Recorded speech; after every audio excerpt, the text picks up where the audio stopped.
How's everyone been doing? I hope everything is great with everybody.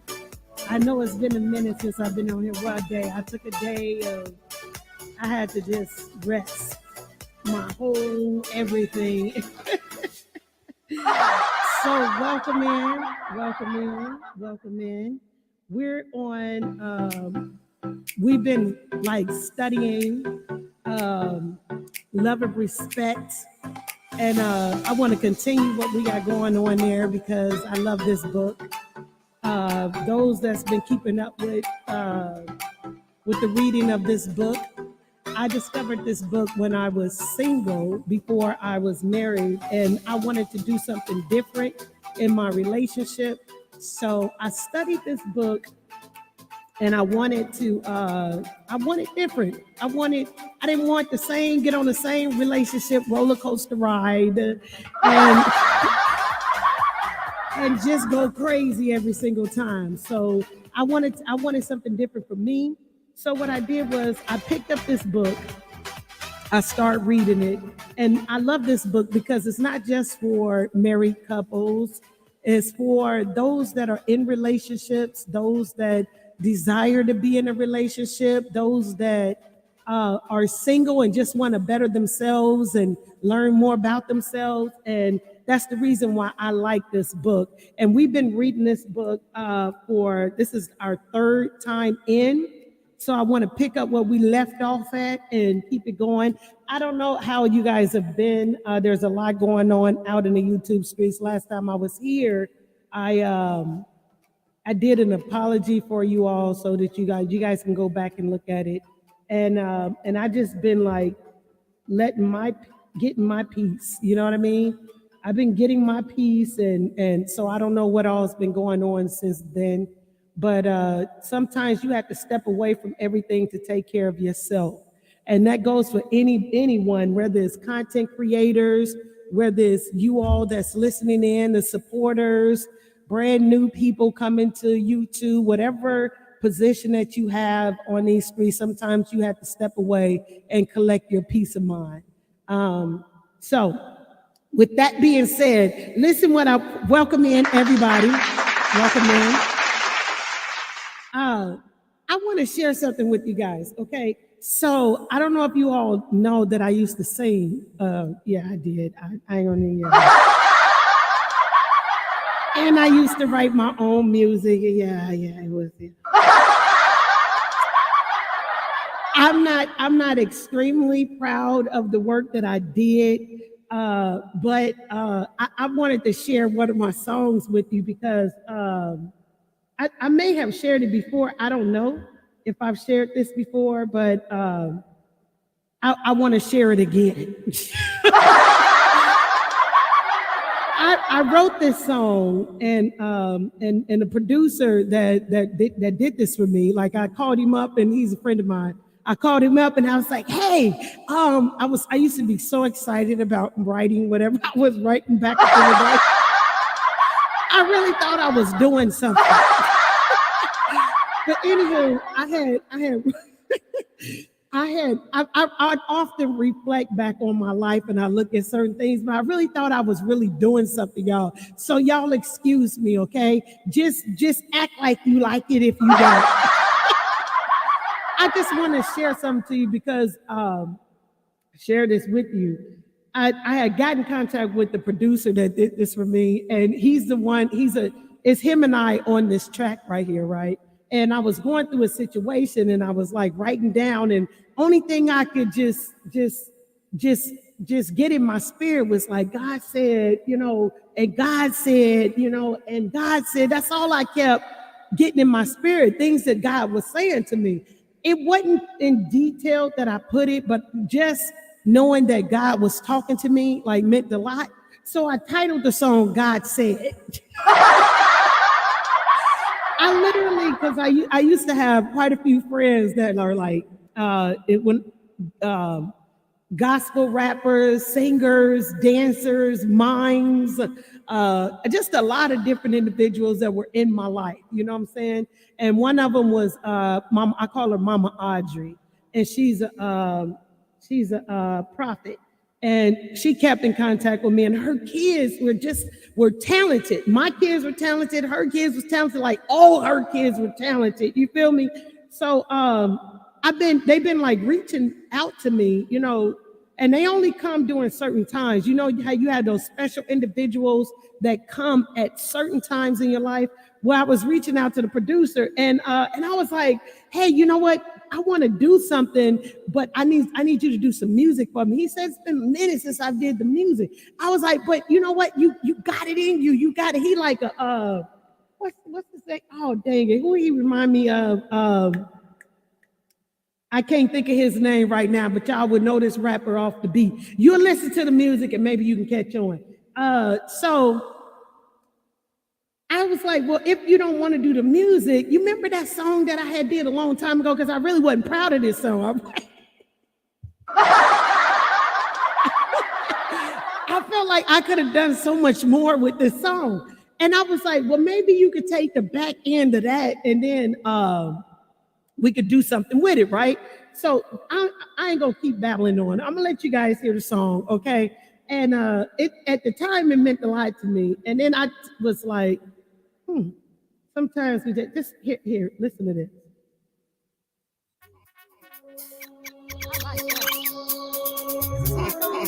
Can y'all hear me? Turn me up a little bit. All right, now, here we go.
A break for two. Let me ask you if you knew that the devil had a thing with you because you thought your friends wouldn't hang with you. On the real song, they are not your friends. If they were, they would try to keep you from the pit. If they were, they would say look up again. If they were, they would hope to see you home again. But I guess not, because the choice you made seems like the right path. That's a path to grace. On the way is an idea from the pain. That's a nice on no. Pass away. You need to be born again. That's the way. True identity is found in Christ. No one else can sing you like Jesus Christ. So come on, home like the devil.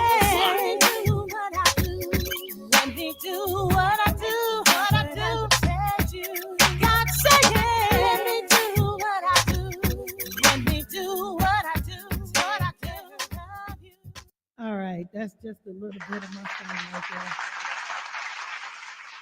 That's just I was in my little writing stages and doing my little thing and like I felt like, dang it, I could have did better, but I want to share that with you because there's a lot going on in these YouTube streets. I haven't been out here once I took my little I had to take my little day of just peace. So I don't know what's all going on out here.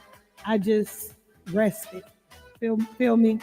So sometimes when things get too rough or tough, you just got to step away a little bit. You know what I'm saying? Collect your thoughts, come back, and go back at it. You feel what I'm saying? So with that being said, we're going to get back to our reading of Love and Respect. I love this book, but I just thought I'd share that to y'all. Sometimes, and I need to share this, just remember what God told you your mission is, what you're supposed to be doing, and how you're supposed to be doing it. A lot of people can be doing the same thing you doing it, but they can't do it how God called you to do it. So you continue to walk in who you are and how you do what you do, and let God lead you. That's the only advice I could give out here in these YouTube streets. Okay? Thank you so kindly. I want to welcome everybody in. Those that are in the bushes, those that are, joining, everybody, just welcome in. Let's catch up with the reading.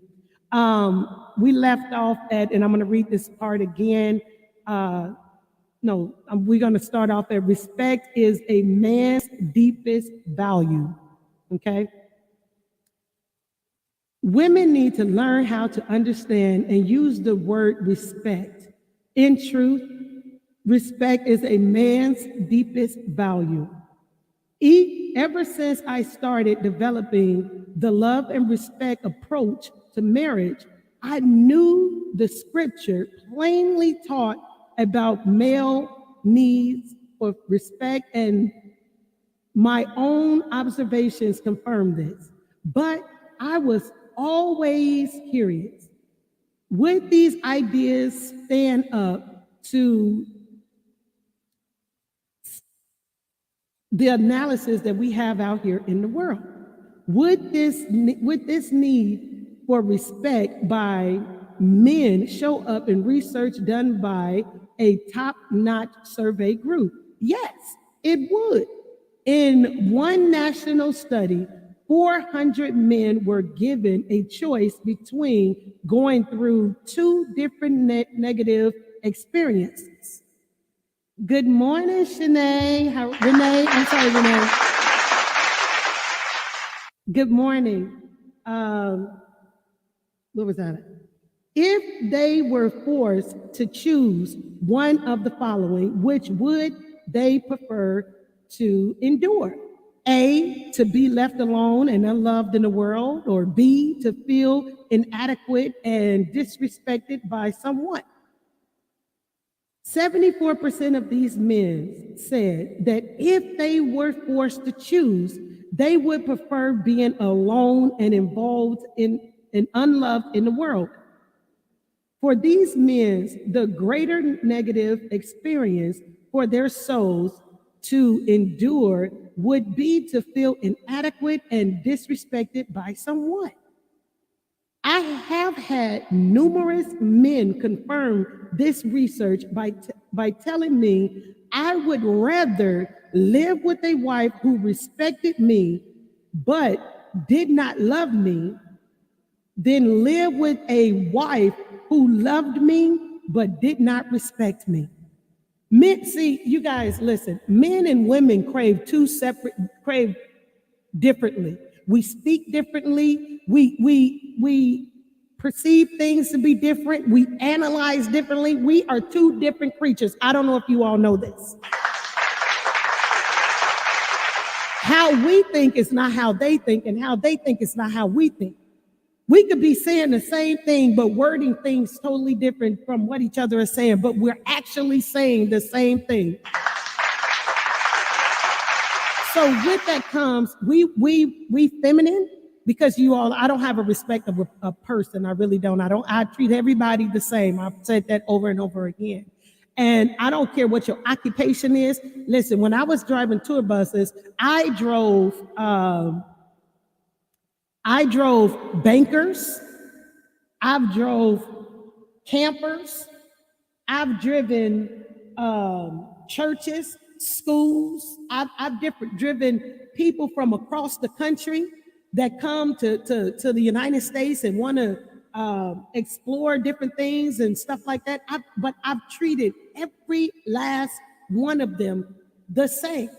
But while doing that, there's always a one or two people that try to test the driver. Then when you start testing me, I start treating you differently because I put everybody up on a pedestal. But if you knock yourself down, that's what you did. You feel what I'm saying? So I don't have a respect of person. So in relationships, you have men and women in relationships. You have women and women. You have men and men. You have different types of relationships. So I like to say the feminine and the masculine. Does it make sense? So feminine and masculine think two separate ways. Two different ways. We could be saying the same thing and back and forth in our argument, but we're speaking two different languages. Let's see. These men are not saying that they are indifferent to love. They know they need love, but they need to feel respected even more than to feel love. Perhaps a good analogy is water and food. We both need to survive, but we can live longer without food than without water. For men, love is like food and respect is like water. Enough said. Respect is the key to motivating a husband. A good illustration of how respect can motivate a man is found in our own armed forces, the military. Because I attended a military academy from 8th grade to 12th grade. I have had an interest in basic principles of military leadership. For instance, my observation is that great leaders motivate their troops through unconditional honor. Envision a U.S. Marine general speaking to his men after observing them in training, maneuverings that did not go too well. Men, I believe in you more than you believe in yourself. Get your heads up. Look at me. I admire you more than you admire yourself. Your performance stunk today. But I see more potential in this fighting unit than any in the world. Where you will be in 6 months will result in the world hearing of this fighting unit, and I am taking you there. When a general respects his men and believes in them more than they believe in themselves, these soldiers want to improve. They want to get better. They want to fulfill that potential the general sees in them. Such men want to serve. Why do you think they call it the military force? Not only do men want to serve, but they are also willing to die in combat. There is something in many men placed whereby God to fight and to die for honor. To fight and to die for women, children, their buddies. When I attend college to Champlain, campaign there was Jim Hutchins, who had also been I'm just going to say a college student there as well. He was Vietnam War. Jim told me that the VetCon would wound in American soldiers. Would wound in American soldiers. I'm sorry, you guys. Give me a moment. Let me catch up. Knowing his buddy should seek rescue, snipers would then seek to kill those who came out to try to drag the wounded men back to safety. He would often hear the heart cry of the GI. I have to go. I have to help Joe. I can't leave him there. I've got to go. He's my friend. Honor and love compelled the American GI in Vietnam, as it has done through every war in history. Listen, if you try to understand the feminine part of love, we want all the accolades of love. We want the flowers, we want the attention, we want the conversation, we want to feel so special. Men want respect. Because if we disrespect them and they see us as being disrespectful, there is no honor. There is the shutting down. There is all of that. And with women, it's the same thing. We're not feeling love. There is the shutting down. That is the all of that. We just feel differently, and there's one that is more important than the other. This is what one husband says. I have been in the Air Guard for 14 years, with the additional 6 years of active duty. During your conference, you made many references about men willing to die for their spouses and their nation. This certainly made an impression upon both of us. My wife has always seen military service as equating to war and death. I see it as honor and duty. I see the difference between there. You see the difference of how his wife equated the military as war and death. And you see how he sees it as honor and duty. I am committed not only to my country, but to the men I serve with. Only men who serve in such a capacity, military, firefighters, police officers, can understand the bond that are formed and the loyalty you feel to one another. How many have kept their childhood friends? How many have kept co-workers from previous of jobs? How many have kept people that used to live in your neighborhood long ago? When you think about them and they cannot speak to you for years at a time, and they call you up and they ask you for help, are you willing to help them? Do you feel a difference between the friends you have now and the friends you had then? Or the co-workers, those that touch your heart? Here's the thing about that with that, when you keep your friends and such. You can't forget where you come from because it helped to build who you are. But where you're going may be different than where you've been, but you still don't need to be disrespectful to anyone at all, period, to maintain who you are. You could take what you can and learn from where you've been, your mistakes or whatever. But you still need to have a level of respect. When you're not communicating, when you're not communicating with each other correctly, and there's a misunderstanding, and no one's trying to get the misunderstanding out the way, there's still misunderstanding that stands in between a communication thing. That's a problem that you have to sort out. Sometimes the disrespect can come in and sit there because the line of communication is not fulfilled. Even with love, when we loving one another and we stop loving each other, but yet we still with each other, but we're not respecting each other enough to be able to cultivate that love, to take it to a whole nother level, that miscommunication in our love relationship. I talked about this the last book I read was the 5 love languages. You have to find out what your partner love language is, so you'll know how to move on from a disagreement or argument or whatever. If you don't know your partner's love language, you're going to fail at communicating with each other every single time, especially if one know the other love language and the other one don't. You're really going to fail at any time.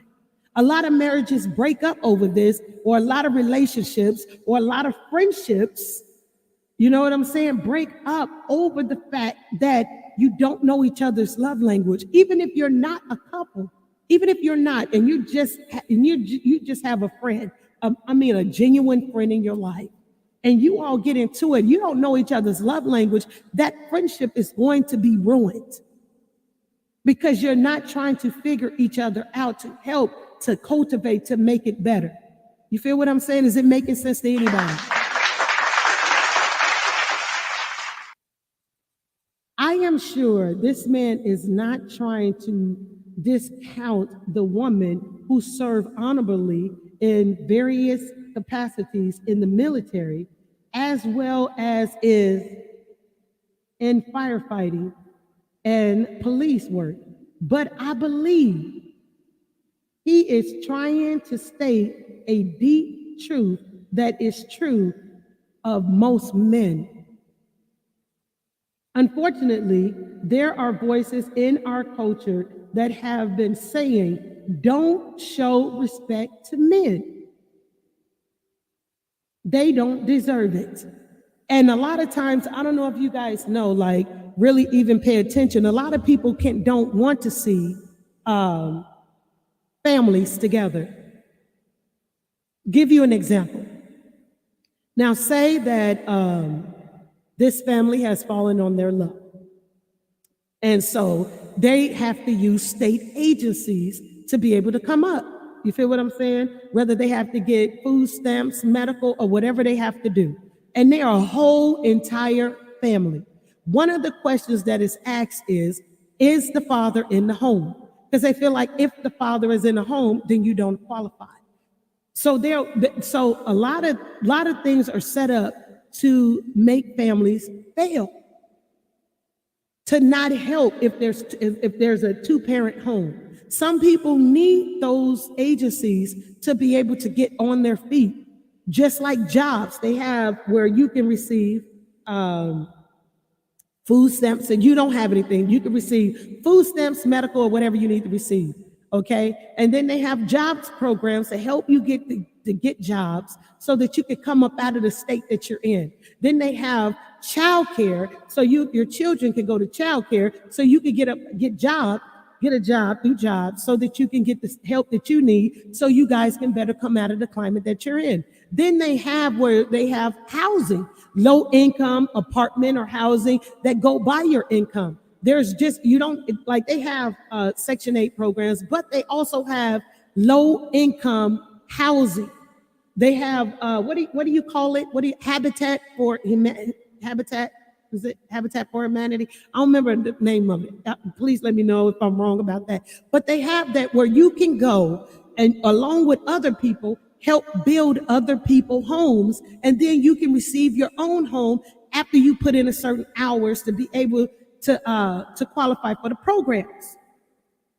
They have all of this available, and if certain people want to accept those type of programs to be able to come up, then that's what they do. And you have a lot of families that have taken those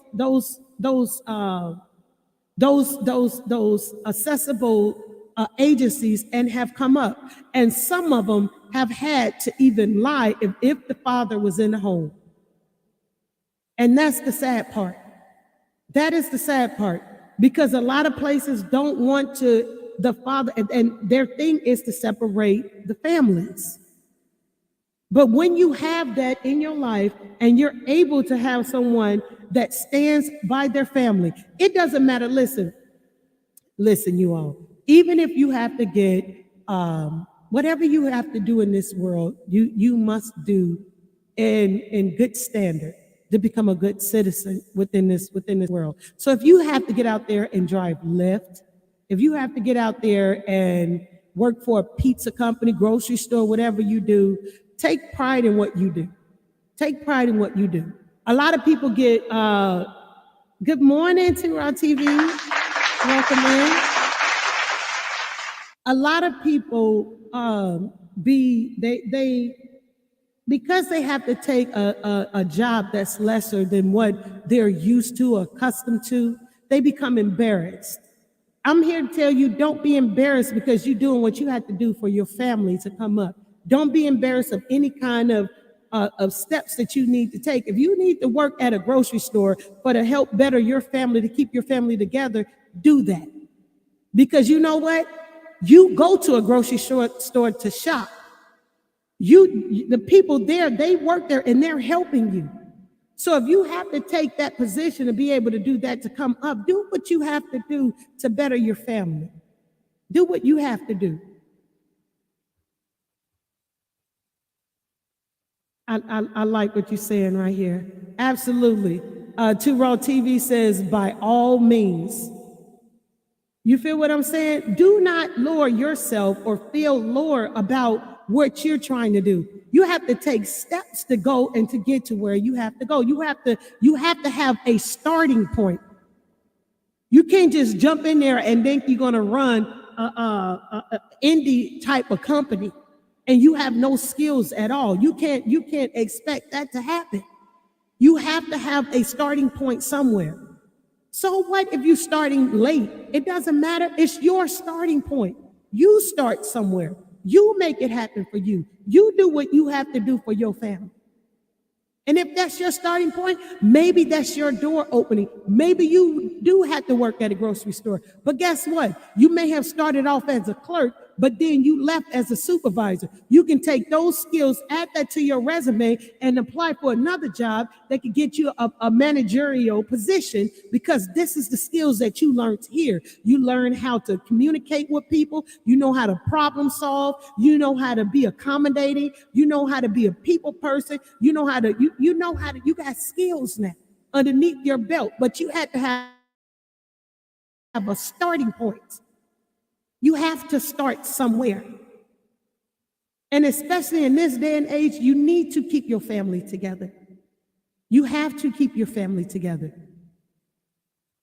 Not even only that, you have to work together as a team.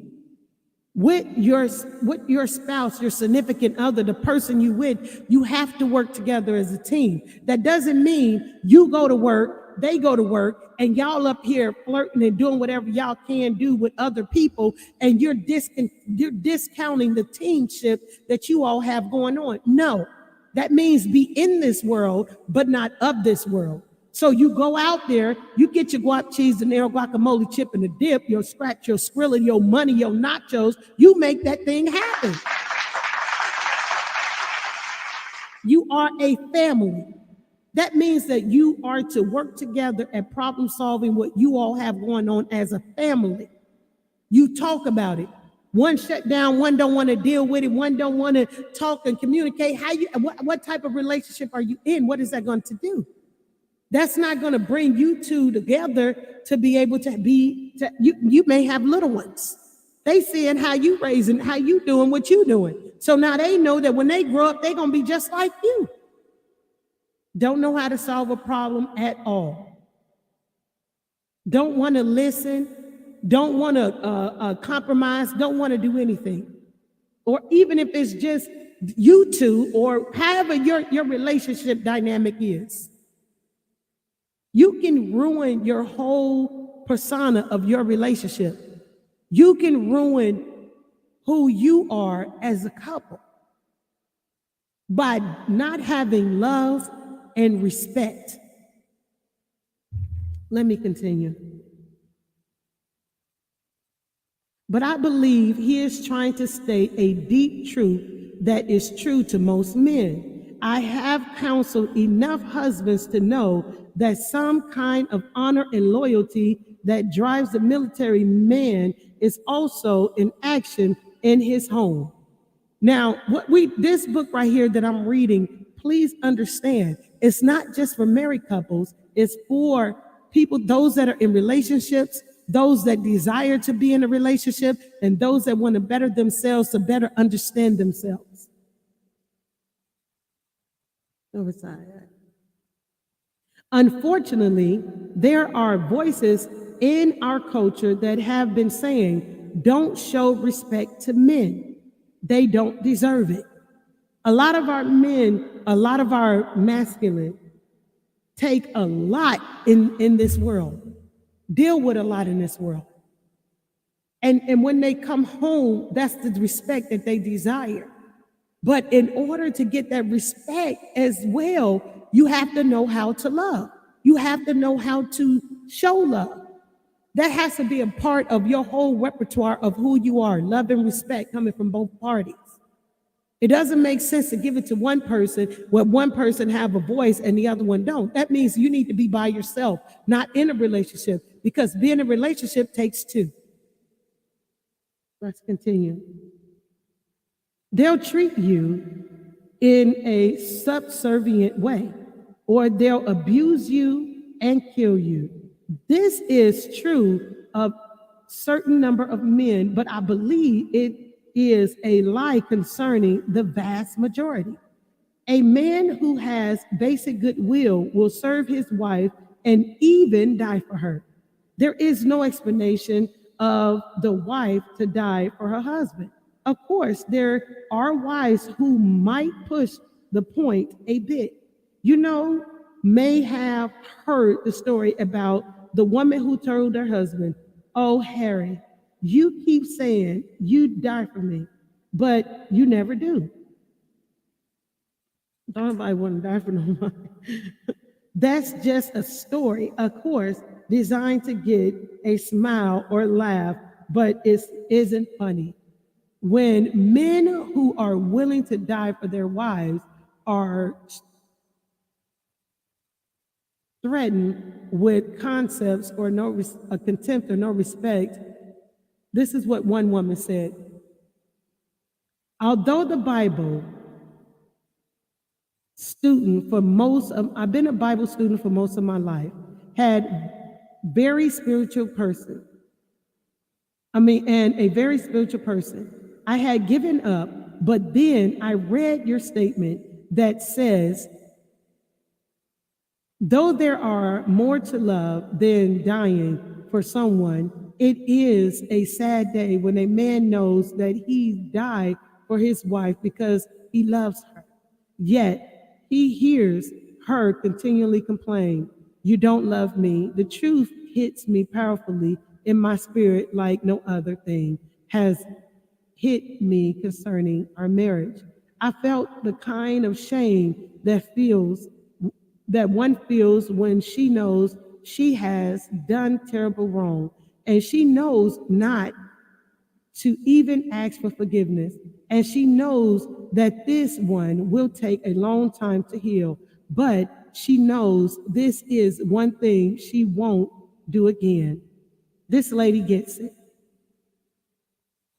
A lot of time when people say, when the husband say that they'll die for you, listen, that's not like anything that anybody do for you, I will hurt them and this and any other. That's not what that is. That what they trying to say is they truly are in love with you. Some men can go different and say it like, no, that's what I mean. I mean it just like this.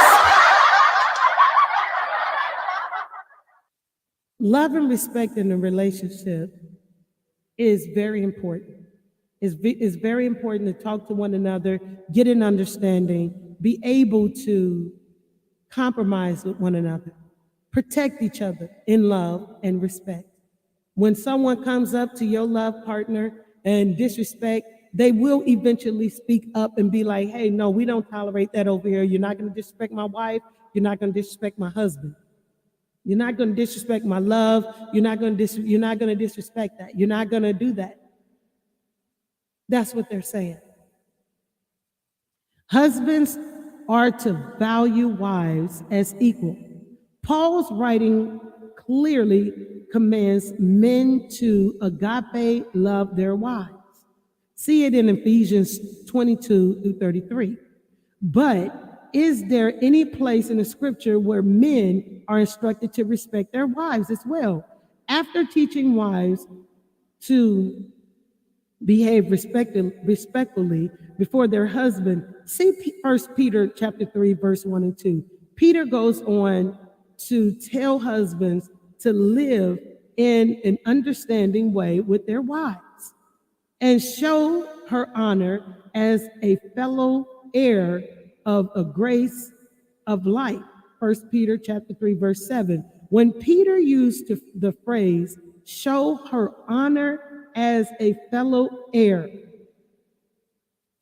he is telling husbands to value and prize their wives as equal within the grace of God.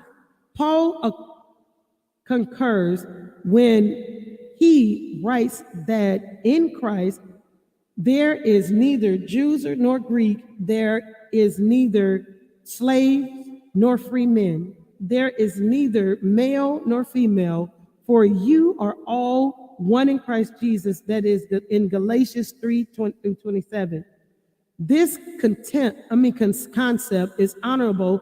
Your wife is also found in Ephesians chapter 5, where Paul says husbands are to love their wives as they do themselves.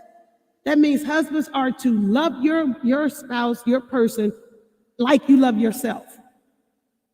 As Paul says, no one ever hated his own flesh,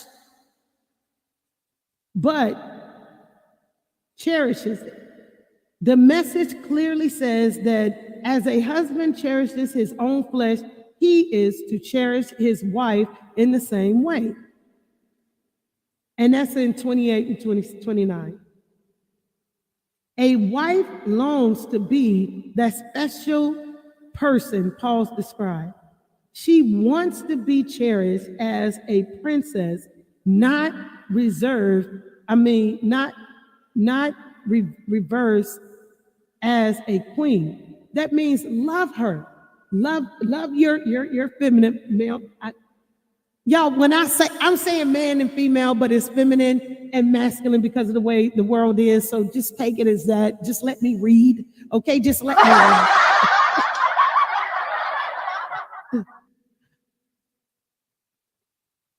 Where did I leave off at? Let's just read this again. It is as though she is the princess and he is the prince. In Ephesians chapter 5, verse 33, a husband has a need to be respected as the head, the one called upon to die. Christ is the head and loved the church and gave himself up for it. Ephesians chapter 5, verse 23 and 25 says, that was that chapter. The prince goes into battle for the princess, not vice versa. Consequently, the princess does not seek to be respected as the head. Instead, she yearns to be honored, valued, and prized as the precious equal, a fellow heir of the grace of life, as Peter upholds in 1 Peter chapter 3, verse 7. To carry further the word picture of the prince and the princess, I believe the biblical order of things is that as prince, the husband is to be considered first among equals. By that I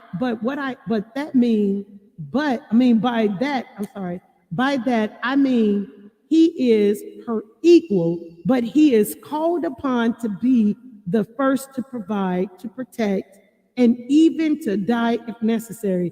This is graphically illustrated on any sinking ship as lifeboats are put over the side. The cry is always women and children first. You notice that?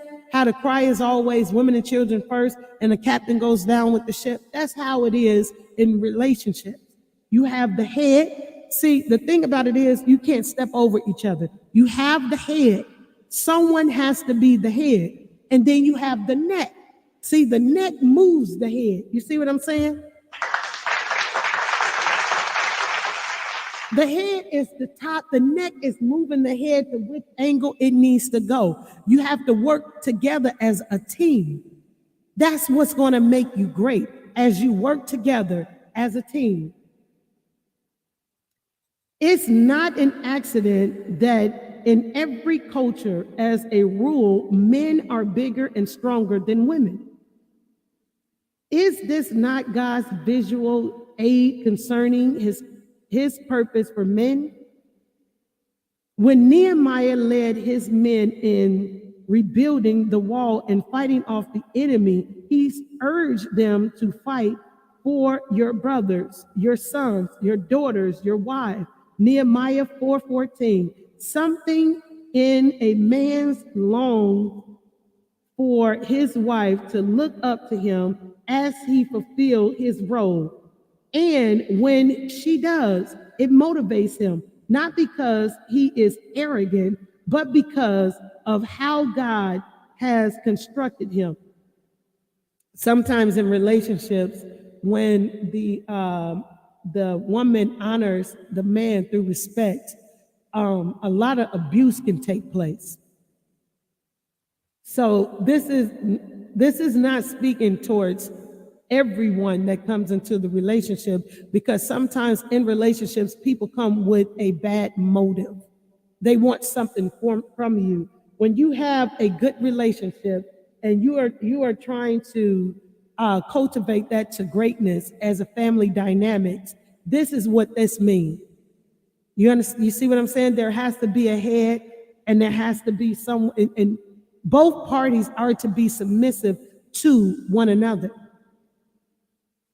A lot of times in relationship, especially if it's an abusive relationship, what happens is that while the person is respecting that person, helping to build that person, they do get arrogant. They do get beside themselves as if they're better than the next person, than the person that they're with.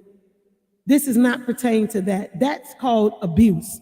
That's not that. But when you're in a good relationship and you're communicating with one another and you're uplifting each other and you're being respectful and you're being loving, you're being great leaders amongst each other. And you're also showing those that's watching you, be it your children or family members or whoever,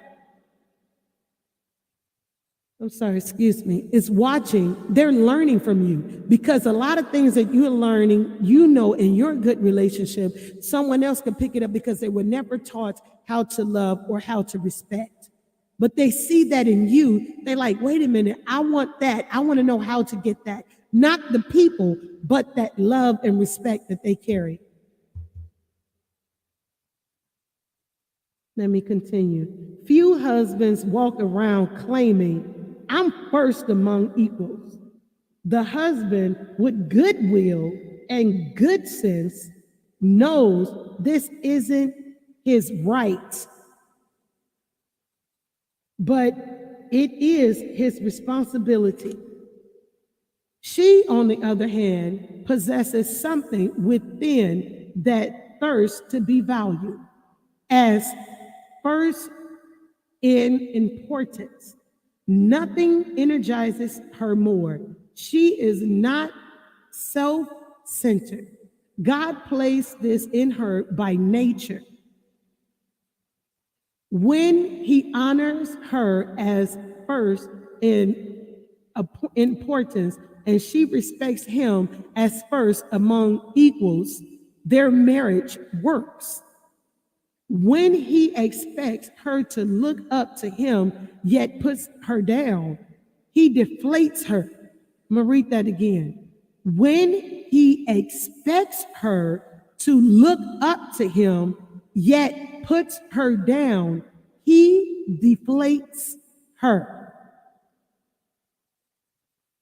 When he feels she is trying to be a bossy queen, he cannot detect her real heart. I'm going to read that again. When he feels she is trying to be a bossy queen, he cannot detect her real heart. A lot of times we do things and say things and it blocks out the love and respect that we feel from one another that genuinely comes from each other, especially when you're trying to be when you're trying to do too much. You feel what I'm saying? When you try to do too much and you're not trying to be comprehensive of what's going on. And when you're in a relationship, listen, just because people get married don't mean, okay, now we got it, we're done, we're married now. Being in any type of relationship, it takes work daily.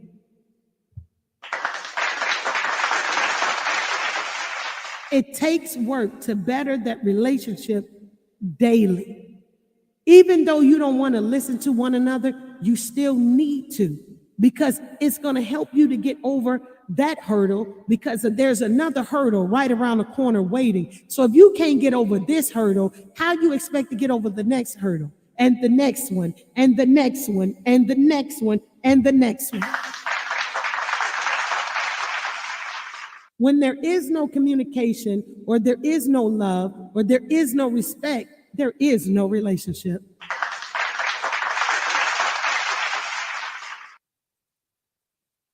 Now let me get back to where I was.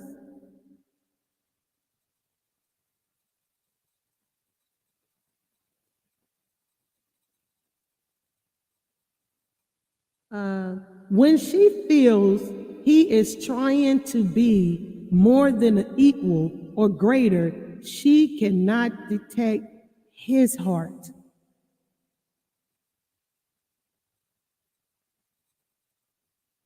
Welcome in, Red Nose. Welcome in. You said it takes a lot of work and a heaping amount of God. Amen to that. Y'all, I got on my other pair of glasses because I wear my reading glasses, so I'm fumbling over my words because I broke them. So I got to get them. I got to get more glasses, so please forgive me. That is a very true statement, and I like that right there, because it takes a lot of work to be in a relationship. It really does. If you think just because, okay, that person in the relationship, that they got it easy. No. It's more work it takes to be in a relationship, if you're hopping from relationship to relationship, if you're hopping just from person to person to person to person, that means that you're not really caring about that individual, because you have many people to contest with. But when you're in a one solid relationship with one person, it takes more work than you can imagine, because that person is a representation of you, and you are a representation of that person. You have to work on that relationship every single day, because every day you both grow. You have to be able to communicate with one another. Maybe it's something you like and they don't like. How do they know if they don't like that about you and they continue to do it, and you didn't communicate that you don't like that? That don't even make sense. Listen, husbands, do not say, I told you so. Does anybody know why you shouldn't say, I told you so? Let's read. Let's read. A word of caution must be given to husbands at this point. For many wives, hearing that the Bible teaches women to give unconditional respect to their husband is a huge piece of information. It is often sometimes something wives may never have heard before in any form. A wise husband will not use this information as a weapon. A lot of times, listen, in relationships, especially abusive one, and a lot of you all know that I've been in an abusive relationship. A lot of times when people get in relationships and they know that they're after something for you that is not genuine, when people get in relationships, already off the bat, they send their representative in. And when they send their representative in, they're watching everything about you. Everything, your likes, your dislikes, your do's, your don't. They're watching everything about you.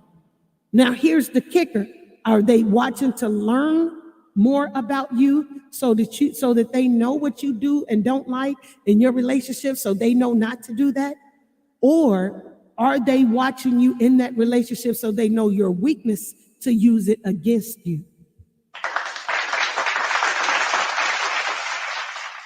These are some things that we need to be careful for. We need to watch out for. Where was I at? We were here. He will let his wife process what she has learned and then let her act upon it.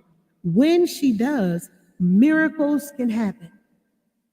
I'm going to read that again, and I'm going to read that together. It is often something wise may never have heard before in any form. A wise husband will not use this information as a weapon. Instead, he will be humble. He will let his wife process what she has learned and then let her act upon it. When she does, miracles happen. That means working together. When you learn about each other, it makes you a better team. It makes you a better team. It makes you a better partner than you was before in your previous relationship. You're learning so much more about one another. In many cases, couples report that the crazy cycle grinds to a screeching halt, and more often than not, this change is triggered by the wife as she tries to give her husband unconditional respect. As a wife gets used to the idea of respecting her husband, she likes nothing. She likes doing it, and it, of course, her husband is pleased also after he gets over the shock. You know, a lot of times in relationships, and this is where where it can go wrong at as well. And in relationships, if they get it too ahead of themselves, when a woman start giving a man respect, and that man start feeling that respect, sometimes they will demand that respect. See, respect is given, it's not to be taken. Love is given, it's not to be taken forcefully. It's to be given. So when you start off your relationship in respect, a lot of times relationships go wrong because there was a disrespect, there was a miscommunication, there was something that occurred in a relationship that stops the respect. What was it in yours that stopped the respect in your relationship? Something happened. In some instances, something happened to where the respect was lack of giving. If you can remember that the very core of your foundation of your relationship, there was an ultimate respect. Because remember, in our relationships, we literally come in with respect. Good morning, Devetta. We literally come in respecting one another. We literally come in not wanting. Let me get here. We don't want to use a bathroom in front of them. We don't want to say certain things in front of them. We don't want to behave how we normally are in front of them. We have an incredible respect. We speak with "excuse me, I'm sorry, I understand. Oh my God, yes. All of this we do. But as we go further on in relationship, what stopped us from completely respecting and loving one another? Was it infidelity that set in? Was it disrespect that set in? Was it being impatient that set in? What was it that you gave so respect that they demanded it from you? What was it that stopped it? If you can remember, which a lot of times a lot of people don't, if you can remember what it was that stopped the respect, maybe you can go back and fix it.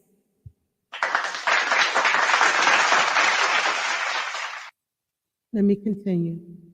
But most important, the husband is triggered to give his wife unconditional love. The loss-loss situations turn into a win-win, as the following letter from Too Much Happier Husband indicates. One man who had attended numerous marriage seminars during 12 years of marriage, note this. While most marriages seminars concentrate on the husband needs to love his wife unconditionally and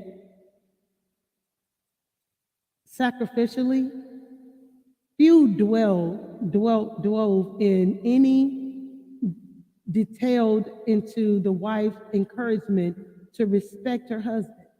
Dr. Idris understands this himself, the need men have to have, need and have important, the fulfillment of his need to marriage communication. My wife and I heard something that explained why we argue and why we feel the way we feel. I have never felt never left this marriage seminar more excited and encouraged about my marriage. A lot of time when people get in marriage, like I said, they think it's the end all, the be all, that you're not supposed to work at it, you're not supposed to cultivate it, you're not supposed to have your alone time, you're not supposed to be on vacation. A lot of couples, believe it or not, don't ever go on vacation with one another by themselves. When they start having kids, they start taking the kids with them, or they start doing things with the kids. Listen, you have to have a balance. You have to have where you and your spouse go and enjoy each other. You, your spouse, and the kids. And y'all just remember, this is not just for married people. This is for couples, single people that want to be in a relationship. This is for you to get an understanding. A lot of times people don't take the vacation time that they need and they don't balance it out. You have to be able to balance out your relationship and be able to have quality times, because you have to regroup. Sometimes you have to have that honeymoon stage. People in relationship forget the honeymoon stage, and they forget that they need privacy time and they need time with just them two, to enjoy them two. They forget it. And they're not able to get that love back, and they wonder why that love is gone, because you're not working on it. You stop working on y'all. That's how you can lose a relationship. You stop working on y'all. And then once you lose the relationship and you reflect back on, man, I really did love that person. We had something great. We had this, we that, and you lost it over something silly and foolish. Because you didn't want to communicate. You didn't want to make y'all greater. You didn't want to humble yourself. You have to be submissive towards one another. That means the communication line is supposed to be open between you two. If you don't have that, you don't have a line of communication, you then have to ask yourself, why are we in this relationship? What are we doing? We just taking up space in each other's life to do what?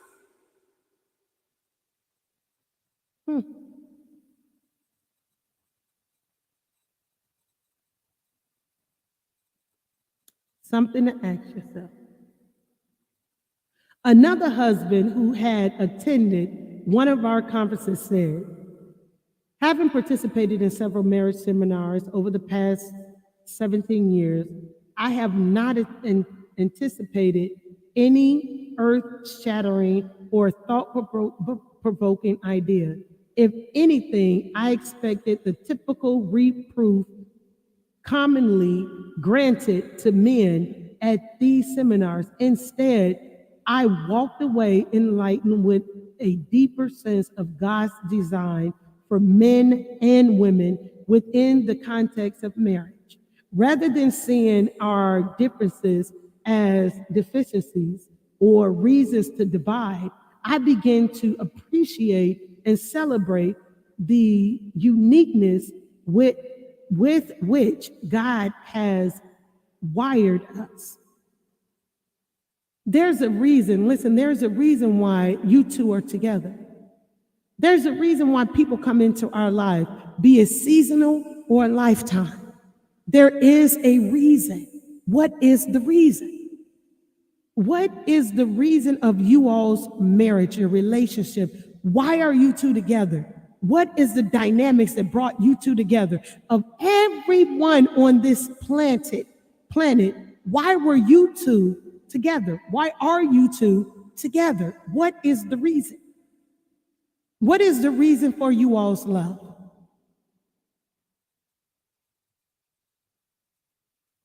I walked away encouraged and refreshed as I received a deeper understanding of who I am and how that translates into my role as a husband. Who are you? That's a question you should ask. Who are you? Who are you in your marriage or your relationship? Who are you as a couple? A couple of what? Who are you? These men are among a growing number of husbands who are receiving respect and responding to their wives with positive, understanding dialogue.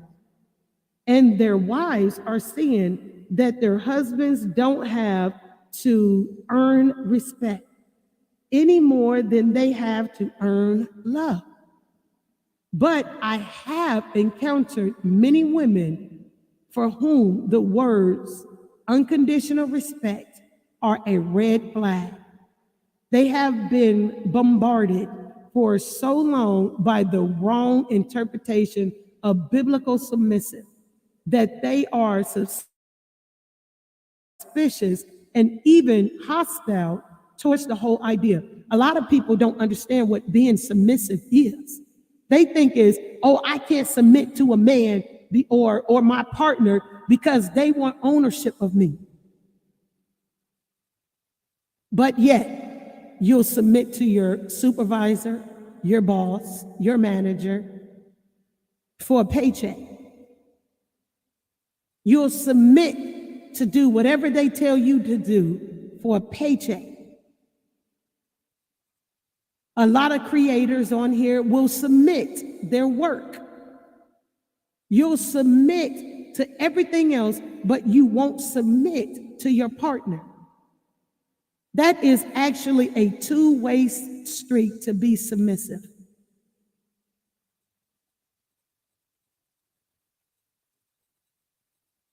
It will never work, they say. It's a man's world. Unconditionally respecting men will just give them more power to grind us down. I understand these concerns, but I respond that husbands who have goodwill towards their wives, are not looking for ways to have power and superiority over them. On the contrary, many husbands don't feel that powerful at all. Deep down, they have a basic fear that can keep the crazy cycle spinning. As the next chapter will show, wives have far more power to change their marriage than many ever imagined. When you have a good-hearted person that you're with, being submissive towards one another can definitely help you all in your relationship. And I'll tell you a few ways how. It will help you to communicate better. Instead of arguing, it will be talking. Instead of fighting, it will be loving. Instead of non-trust, it will be trusting. So if any of these things are not happening or is happening in your relationship, how submissive are you towards your relationship, towards your love? Because when you are submissive to one another, that means that you have a great understanding towards one another. You have a love and you want to keep loving, and you don't want to come out of that love area with the two of you. You want it to keep thriving. You want the heartbeat of love to continue to beat as it should, not at a fast palpitation, not at a slow dead zone. You want it to beat as it should. Being submissive is not a bad thing. Being submissive towards one another is actually a part of love. Because if both of you are talking at the same time, who's listening?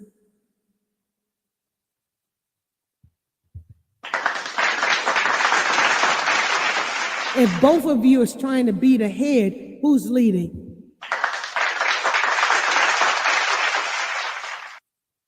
If accountability needs to take place, who's taking accountability of what went right or what went wrong? In your relationship, you have to work at it every single day. You have to cultivate your love. Let's go on. What men fear most can keep the crazy cycle spinning. In chapter 2, I mentioned that many husbands interpret criticism as contempt, and contempt is something men do not handle well. Wives must grasp that their husbands aren't half as big and strong and impervious to being hurt as they might seem. A woman may envision herself as a sweet little dewdrop and her man as big as a big strong bear who should be able to absorb any kind of punishment. One huge fellow was stunned by his beloved attack and said to her, "You hate me." Frustrated, she says, "When I scream, I hate you, you should know I don't mean that. You are 6'9" and weigh 260 pounds. For goodness sake, I do that because you can take it. The truth is, however, a lot of men can't take it. No matter how big they may be physically, emotionally, they are vulnerable to what sounds like contempt. The male fear, the contempt, is dramatized in the first chapter of Esther. What was the fear? That women would start to despise their husbands and defy them. The result, there would be no end to the contempt and anger poured out by wives on their husbands throughout the king's realm of Esther 1 through 18.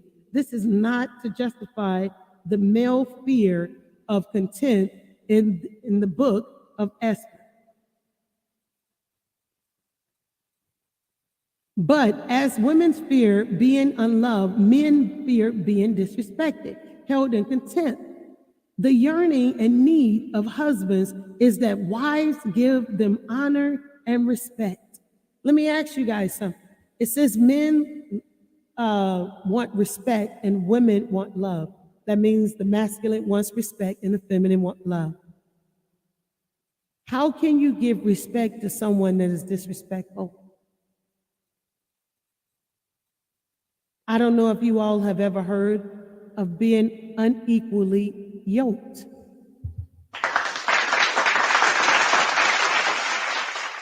Sometimes we get into relationships and we think that that's the proper relationship that we're supposed to be in. A lot of times, that's not.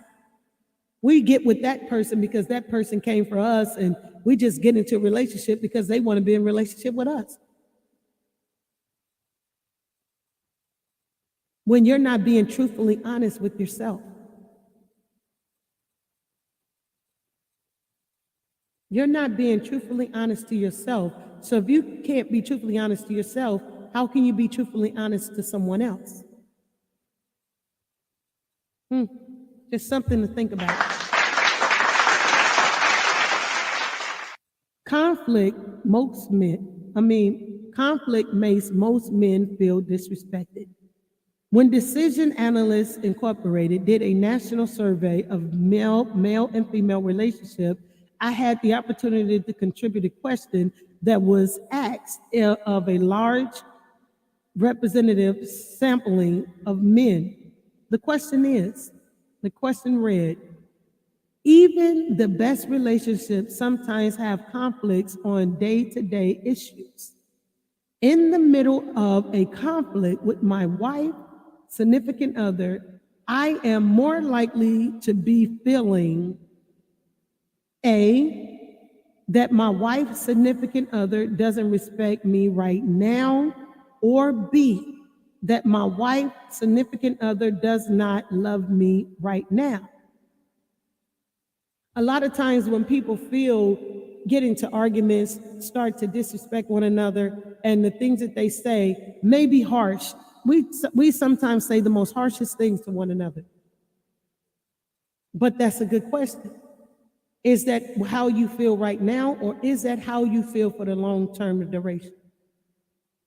We all need to work better at our words because we fail at it. We all need to learn how to communicate better through physically. We all need to. There's things that we do in our relationship where we make a lot of mistakes, and I mean a lot of us do. None of us is exempt from that. None of us. We all make mistakes in our relationship. But how are we going to handle them? What are we going to do? Let me continue. Not surprisingly, 81.5% chose A, that my wife doesn't respect me right now.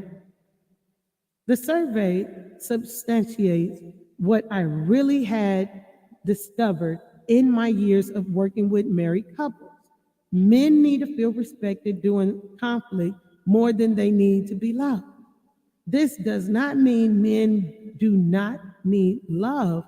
As I already mentioned, men know deep down that their wives love them, but they are not at all that sure that their wives respect them.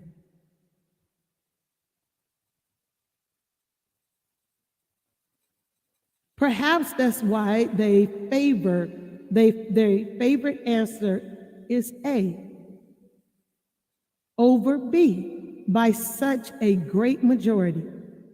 Whatever the reason, during marital conflicts, it is clear that men place a higher value on feeling respected than on feeling loved. Many women cannot imagine this because they are still tuned into the love wavelength. We love love. We love the thought of love, the thought of being in love, the thought of feeling love. That is our greatest thing, is love. Particularly every woman I have met or counseled would be willing to say, I just want somebody to love me, to make me feel special, to make me the most important one in their life. No one sees on these words and accuses women of being primal donors and,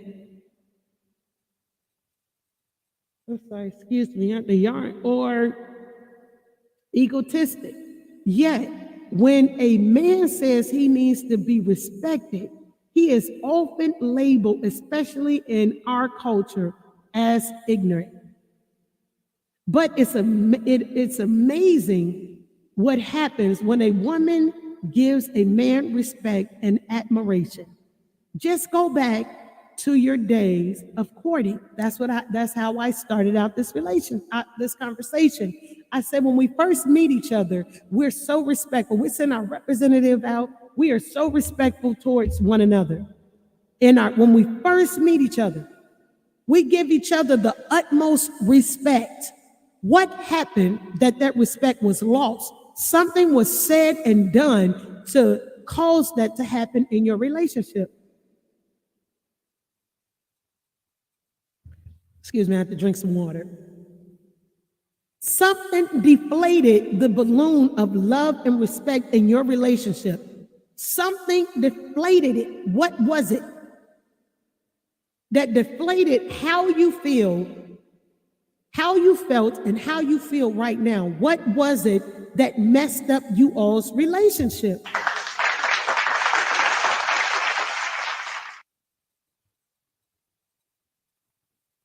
It was something that took place that broke you down and got you out of character, that you are no longer the person, or you're no longer showing the person that you were.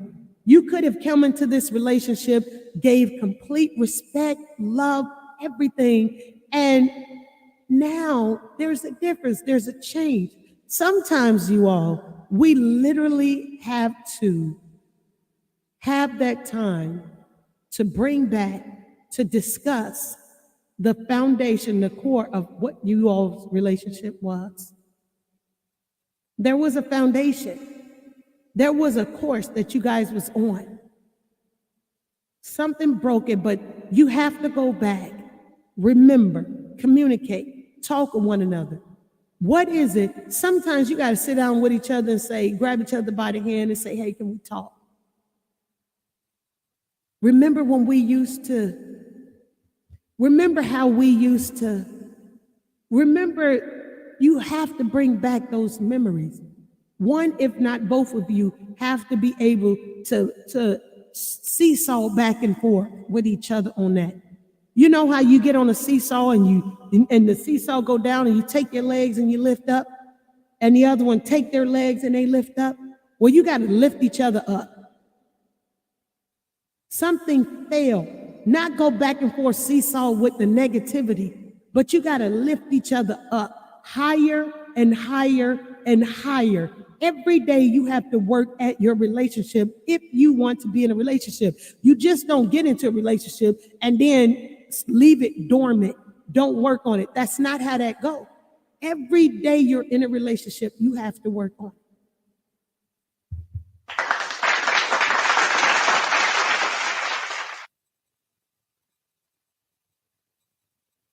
Now, where was I? During courtship, the woman may have thought that her man was motivated to ask her to marry him because of her love. After all, love is what motivates her. In fact, her love was so huge, there is no question about it. Now, let me tell y'all this right here. When we get into a relationship, the person that love, the person that love respect already know that you love them by the way your action is, the way that you maneuver. They know that you love them. They know it. They can see it.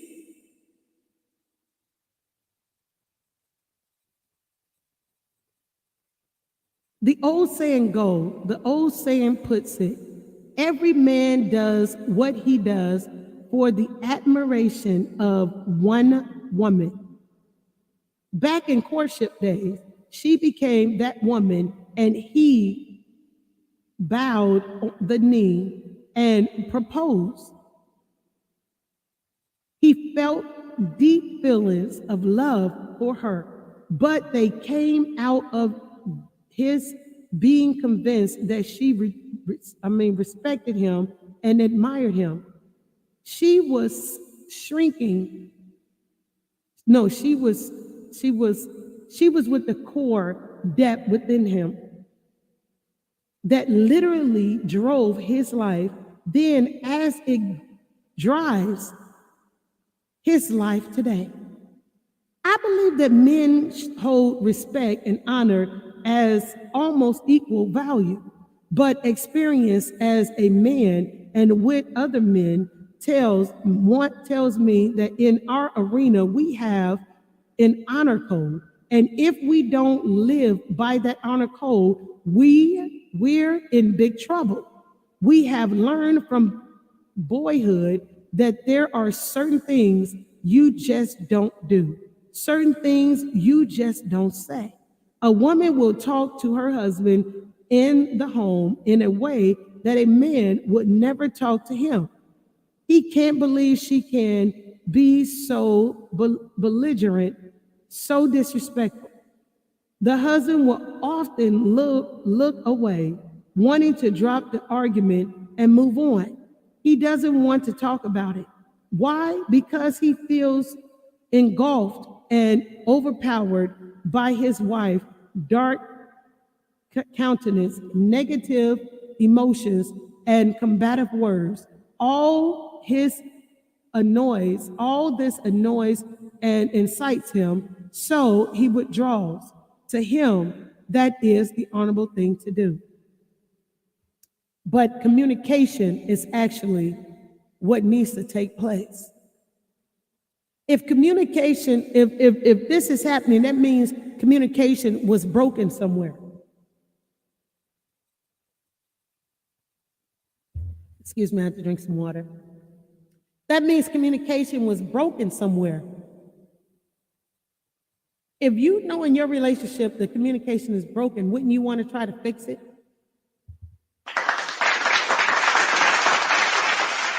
Wouldn't you want to try to do better in your relationship so that you guys can communicate?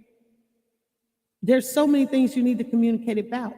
Loving one another, finances, relationship, family.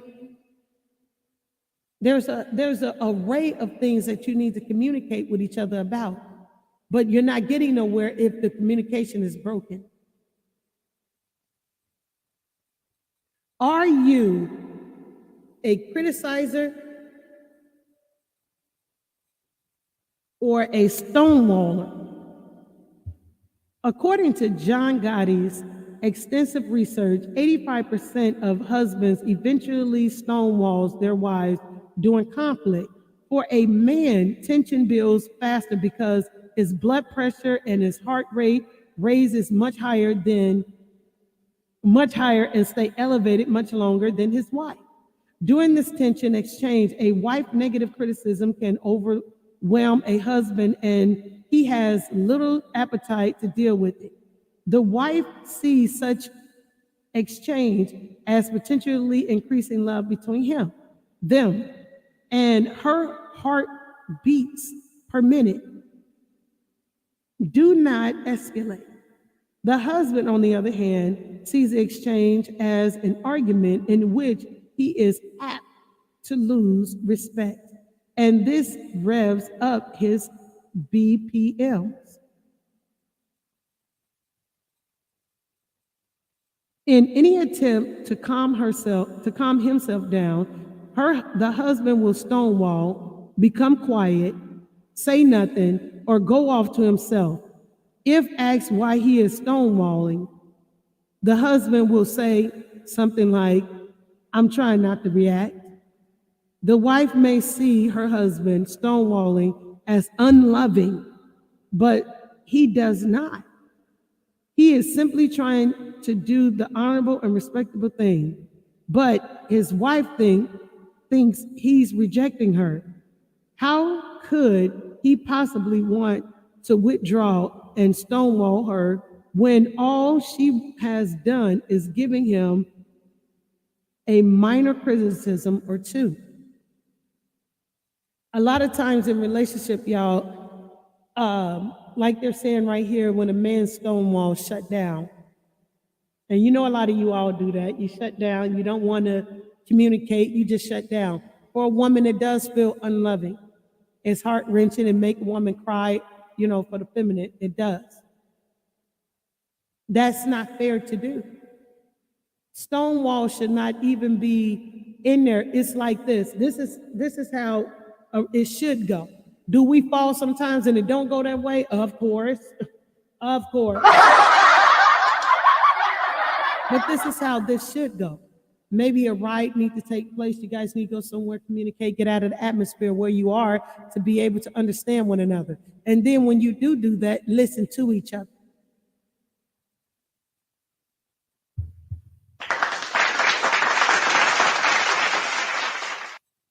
Talking over each other is not going to solve anything.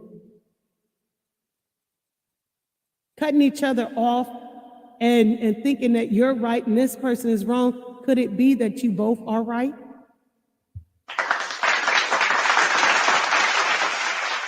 Could it be that you both are wrong?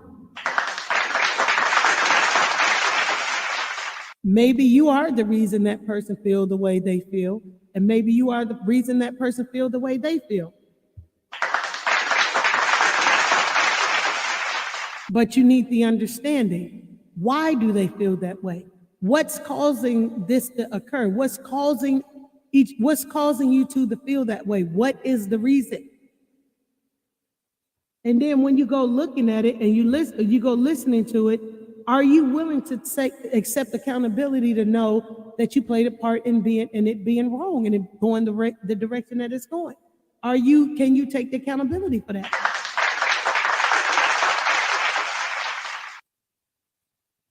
Where was I at? Gotti states such interactions can produce a vicious cycle, especially in marriage on high levels of conflict. The more wives complain and criticize, the more husbands withdraw and stonewall. The more husbands withdraw and stonewall, the more the wives complain and criticize. Gotti asks that if a wife becomes belligerent and consumption, the marriage is in serious trouble. If this cycle isn't broken, it will probably end in divorce. If you don't break the cycle of where you cannot communicate, there will not be a relationship. Because both of you all are feeling the same way. I can't talk to him, I can't talk to her. Then someone else come along and talk, and then they giving you attention. You know what? Here's the thing that a lot of people don't understand. So I'll help you with it. A lot of people don't understand that cheating is not just physical. People can be in a emotional affair. I don't know if you all don't know what an emotional affair is. An emotional affair is you communicating your emotions with someone else that you should be doing with your partner, but you're giving that emotional support, or you're allowing someone to give you that emotional support that you wouldn't want your partner to receive an emotional support from somebody else to your partner. You wouldn't want that. The person that's receiving emotional support from someone else, can you stand your partner? Okay, say if it's the man is receiving emotional support from a woman, at a coworker, and they're listening to everything that you say, your problems, and being there for you and asking you what's happening. You find yourself confiding into them about you and your mate's argument, y'all disagreement, everything that goes on. You're confiding into them everything. That is an emotional affair. Now, my question is can you take a man doing that to your woman? And he's her stronghold, and she's crying out and crying on his shoulder, and he's listening to her, something that you're not doing. Can you take that? Can you take them being in an emotional affair? Because everybody think that an affair is you having sex with that person. No, that's not the only affair that you can have. There are emotional affairs, there are physical affairs, there are financial affairs, there are different ways of forms of cheating. Listen, if you don't want it done to you, you shouldn't do it to anyone else.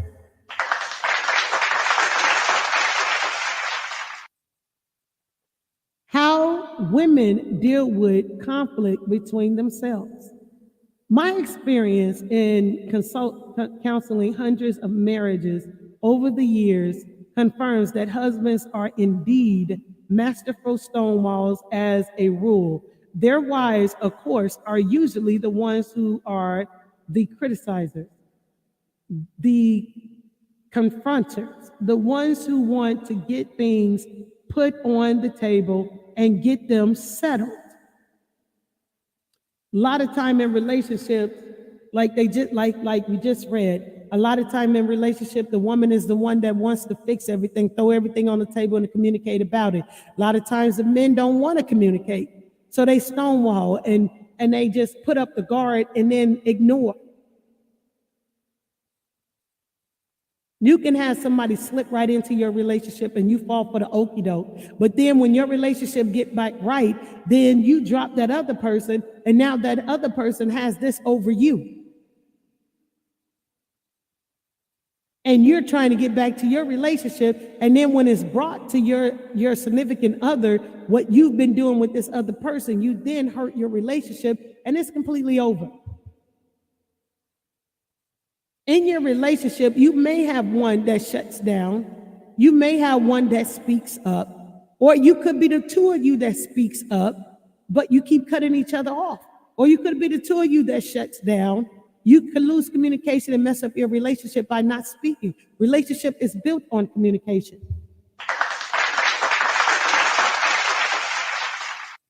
You're communicating with each other. You're communicating love. You're communicating your ideas, you're communicating your goals. There's things that you have to be able to communicate in your relationship.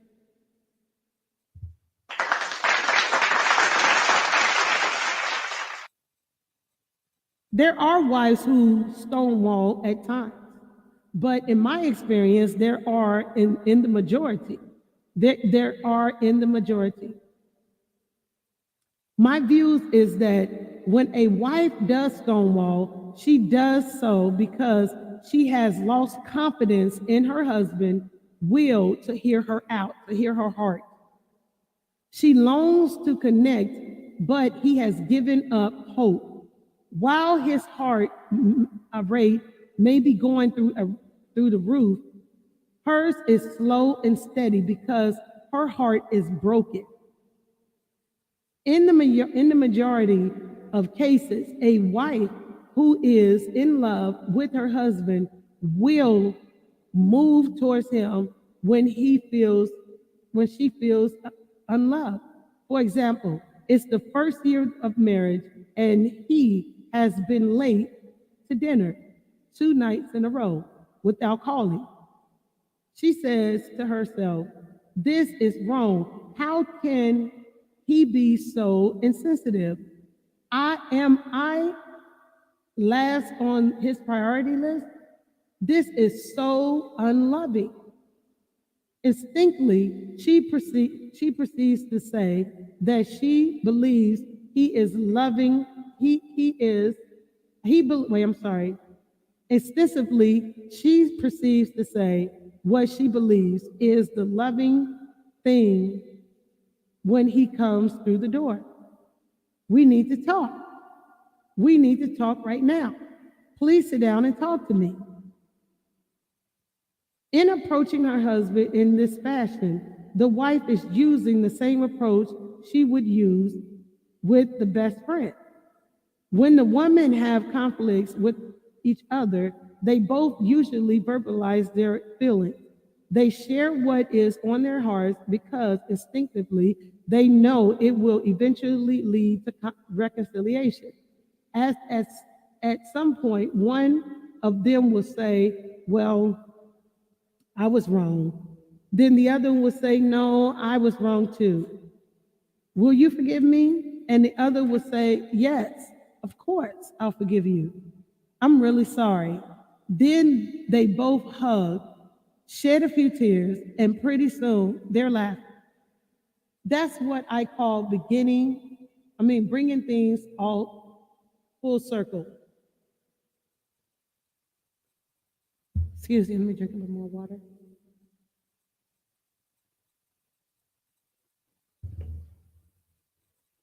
That's what I call bringing things full circle. Unfortunately, women think this approach will work with their husband just as well as it does with their best friend.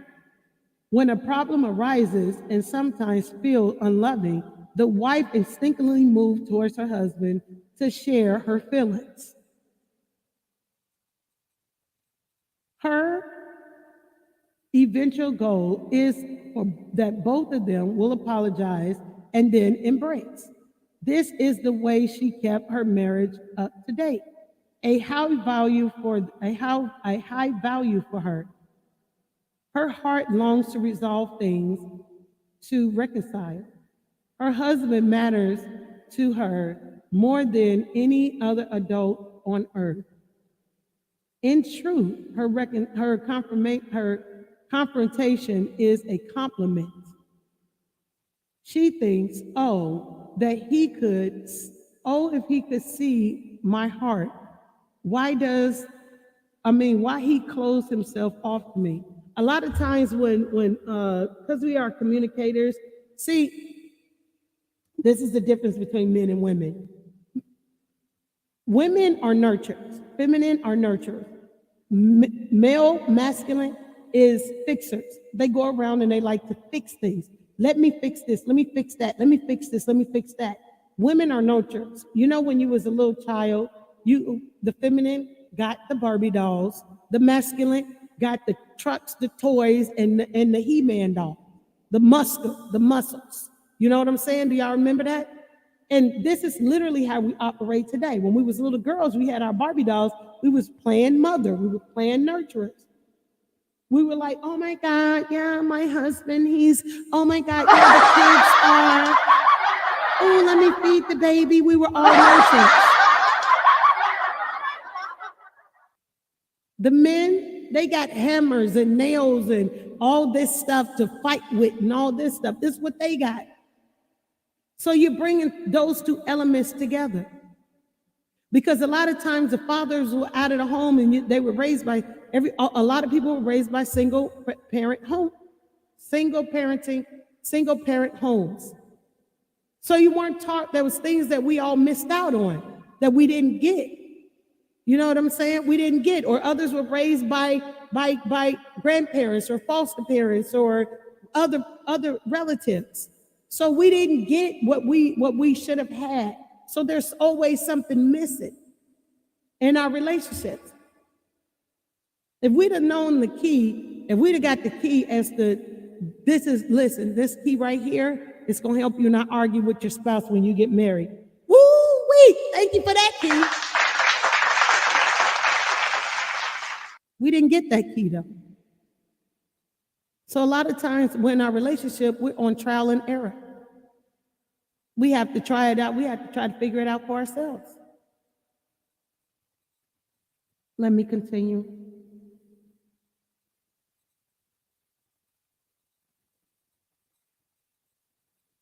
Where was I at? What a wife usually fails to see is that a big difference exists between her biggest girlfriend and her husband. A wife will be more judgmental towards her husband than towards her best friend. She feels free to do this because as his loving helpmate, part of her mission in his mind is to help change him into a loving man. She knows that if she can just get her criticism out on the table, he can change. And if he'll change to be a bit more loving, she knows she will still outlove him. Wow, that's cold. I don't know about that one, though. I don't know about that one. A wife's self-image may depend on her husband's approval. Hold on 1 minute, you guys.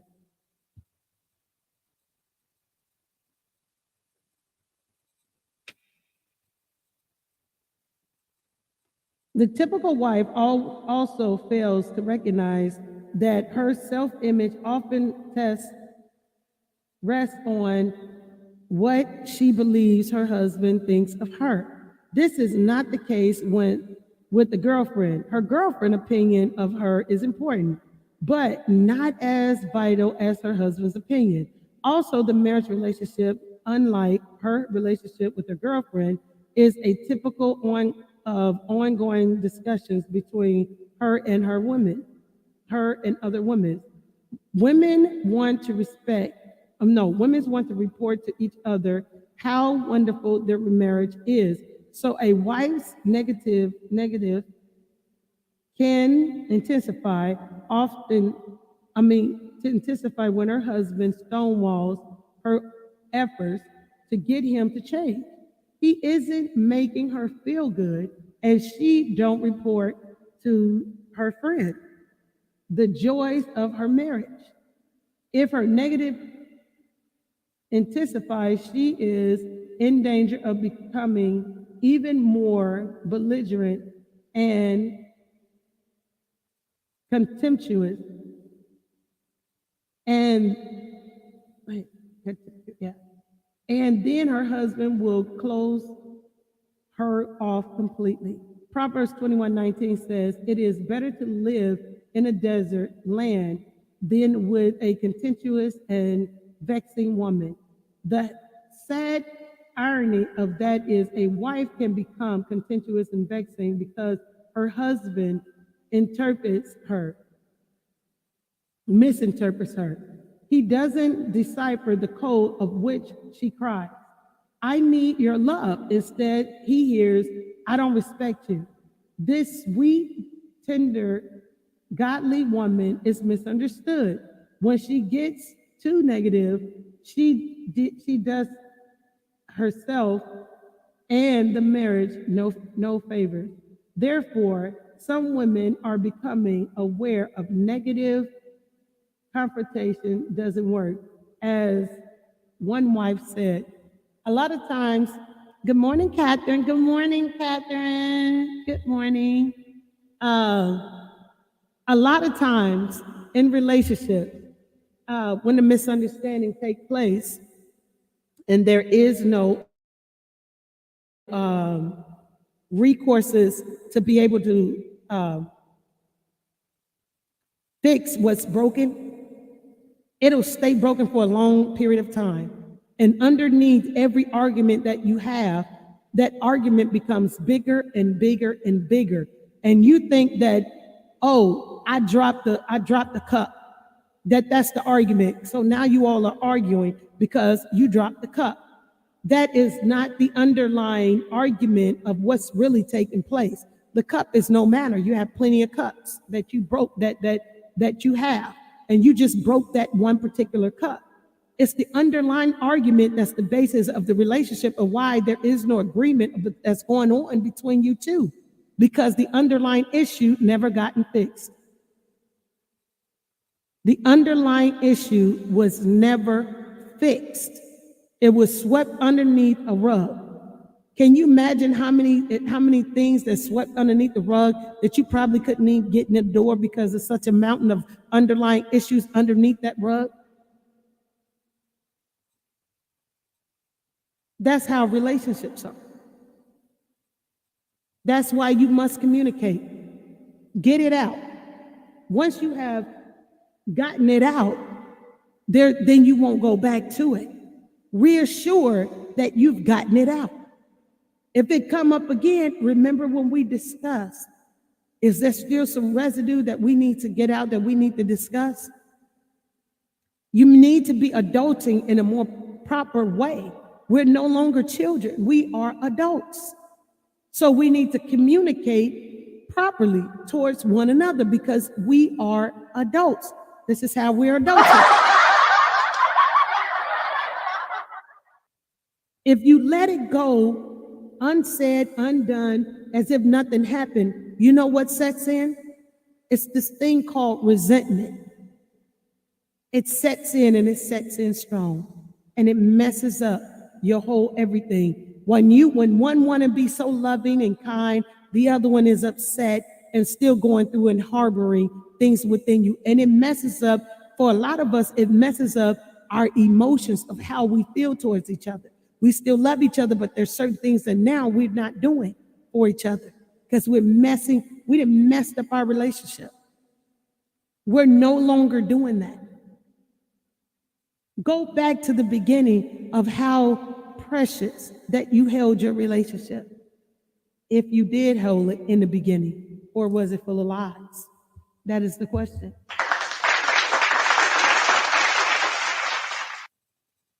Thankfully, some women are becoming aware of the negative confrontation doesn't work. As one wife said, "My strength and verbal skills aren't helping my marriage. I have come across to my husband as too strong, too controlling, too demanding, too critical. I have become his mommy and his teacher and his Holy Spirit. It's my own personal nature to lead and direct and control and to fix and to do right and to make others do the same. He is scared of my tongue. A wife scolding can start the crazy cycle.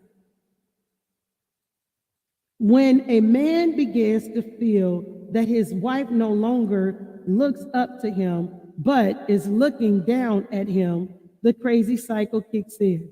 The crazy cycle often starts when women started scolding in their home. The word scold is often associated with mothers brawling out their children. The dictionary definition, however, says that scolding means to reprimand. To reprimand. I'm sorry.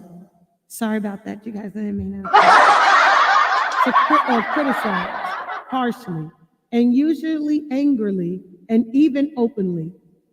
When wives comes at a husband with repeated reprimands and scolding, this is a surefire way not only to annoy him, but to treat him with disrespect. Wives, however, tend not to see this, as mothers' corrections is part of their maternal nature. Unfortunately, they tend to mother their husbands also, as his mother admits. As I sat at the conference and listened to you speak about love for a wife, I had no problem hearing and agreeing with everything you were saying. Then on Saturday, when I started talking about respect and the lack thereof, I have to be honest, I was taken back. I was so focused on why he couldn't understand me that I was totally missing that he was feeling put down. I think this is especially true for me. As a mother of young children, I am forever trying to make them understand right from wrong. I never realized that I had been projecting that onto my husband as well. In all honesty, I think my husband really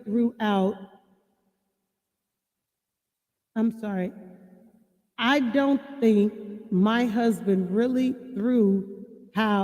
knew how to explain how my behavior was making him feel. And that's a lot of time that happen in our relationships, that when we start to fuss with each other and have our differences, that we're not realizing what we're doing to the other person. We want to keep stressing. It's really like our arguments is like, I'm stressing to you how I feel. Well, I'm stressing to you how I feel. Well, I'm stressing to you how I feel. Well, I'm stressing to you to how I feel. But we're not stressing the conclusion as to how we can fix it, what we could do to do better with it. We're just stating to each other what's wrong. And the next argument and confrontation is going to be the same thing. We're stating the same thing that was wrong that time to what's wrong this time. And the cycle goes on and on and on, instead of hearing each other out, deciding that we're not going to do that no more, and then coming up with a conclusion as to how we can fix it. Good morning, Elaine.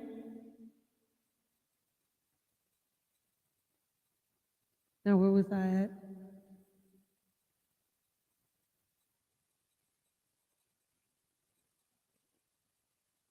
When a wife scolds her husband, she's only trying to help correct things, to keep things on an even keel. And there is no doubt at times men need this kind of help. But when a man begins to feel that what his wife is saying reduces him to a child being scolded, there can be trouble. He doesn't unnecessarily see his wife's heart. He only hears her words. which are saying that she's looking down on him. To paraphrase Proverbs, he would rather live in the wilderness than with his irritating wife. While many wives do not intend to be disrespectful, they appear that way to their husbands, and their husbands make refuge in stonewalling them. For tips on how not to criticize or stonewall your spouse. Okay. I've asked any number of businessmen, do you want your associates to love you or to respect you? They all laugh and say, I could care less if they love me, but respect me, absolutely. Right or wrong, when interpreted their world through the respect grid, and wise often softest tone and facial expression can do more to her marriage than she can imagine. Sarah was talking to a wife about controlling her verbal venom towards her husband. The wife was showing disdain for him, which she knew was not wise. But her husband did things that made her so angry. In her view, the problem was strictly with him. He didn't clean up the kitchen right. He didn't put the dishes in the dishwasher correctly, and he didn't pick up after himself the way she expected. So she had turned sour and negative. The wife heard that Sarah was trying to say, but she felt overcome by her own anger and hurt. So Sarah asked this wife a question she asked many women who arrived at our conference full of contempt for their husband. What if your sons grew up and married someone like you? The women's mouths fell open. She was stunned. For the first time, she saw it. She would never want any woman to treat her son the way she was treating her husband. She recognized that when her son became a husband, if his wife treated him with such anger and contempt, his spirit would be crushed and he would shut down and in defeat. When she heard it put this way, a completely new view surfaced. She saw herself more clear than ever before, and she vowed to change. This lady is a vivid example of many wives who come to our conference. They have mixed emotions. They love their husband, but respect them. But respect them? This is the question. No. That is why we constantly encourage wives to ask themselves one question. If what I'm about to say or do I'm sorry, y'all, give me one moment. Let me read that again. If what I'm about to say or do going to come across as respectful or disrespectful? That's a good question. This prevents a wife from misinterpreting her heart by coming across so negatively. This whole idea of the male need to respect is new information to many women. In seminar sessions, women sit in disbelief when I tell them that Scripture commands wives to give their husbands unconditional respect. I understand their confusion. They are so wired to love. I'm sorry, did I say weirded?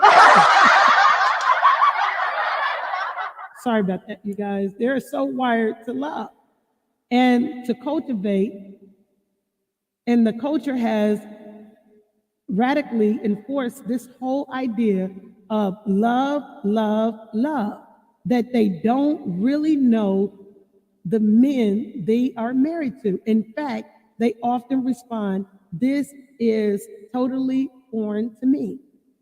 And that's exactly the problem. When a wife does not speak respect language, after a while, her husband isn't interested in communicating. Who wants to keep talking to someone who doesn't speak your language? So the husband does. So the husband goes quiet and walks away, even though wives are told that husbands feel my wife doesn't respect me. Their response is, "What that got to do with anything?" The answer, quite obvious, is everything. It is high time for women to start discovering how their husbands really feel. One wife is shocked when she asks her husband, "Do you want me to do you want me to tell you that I love you or that I respect you?" Without hesitation, he says, "Respect." She couldn't believe her ears. She had never realized that though he needed her love, what he lacked was assurance of her respect. Learning this is hard on many wives, and I am sorry that they have to feel everything from amazement to shame. No one is trying to shame why.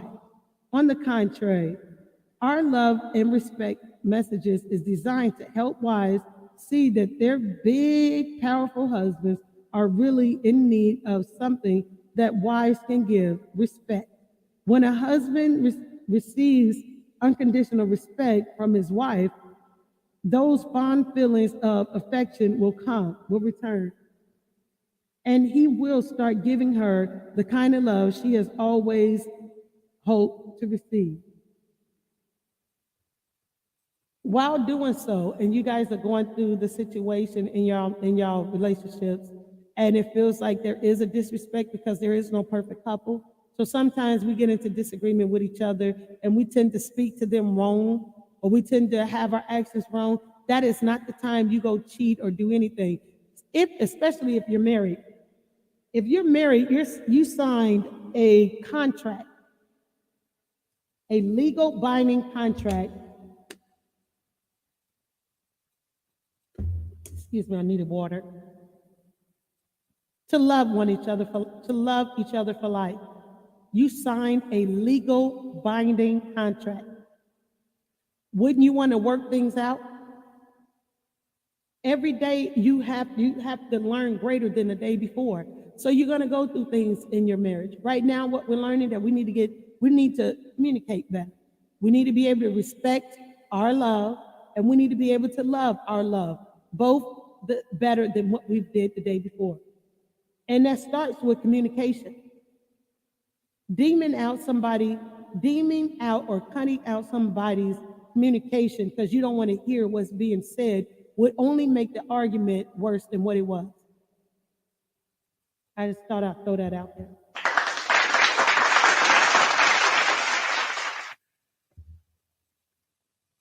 So that's it. I need respect, but not all men are conscious of their need for respect. Even significant leaders adapt at accessing many different people in many different situations, are not always in touch with why they react the way they do in their marriages. I had lunch with a man who ran for the United States Senate, and as I explained the love, respect connection, he said, now that you put it that way, that is exactly how I feel. That's it. I want respect. A CEO of a large company attended our conference, and as he reflected on what he had heard, he realized he was reacting to his wife because he felt disrespected. He started voicing this to her, and though he created some tension for a while, it eventually resolved in a deeper understanding between them.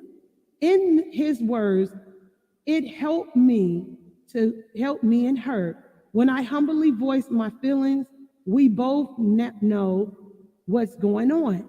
Instead of me just being moody or withdrawing, now as she seeks to understand me, her appeal to me to understand her need for love really makes sense. It feels fair.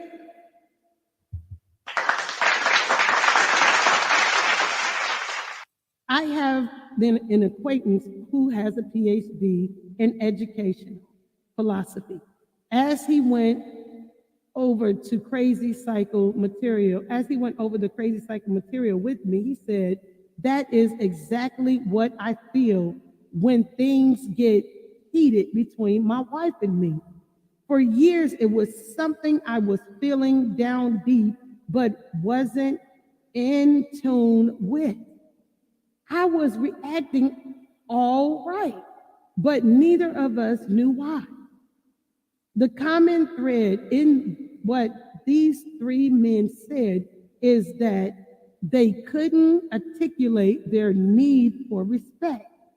But once it was pointed out, they understood. Early on, they quite possibly may have thought to themselves at times, I don't deserve this disrespect. But they soon suppressed those feelings. This is quite typical of today's males because of the culture has told them it isn't right to express feelings or being disrespected. And if he dared to do so, his wife would not accept it because of her. He would sound ignorant.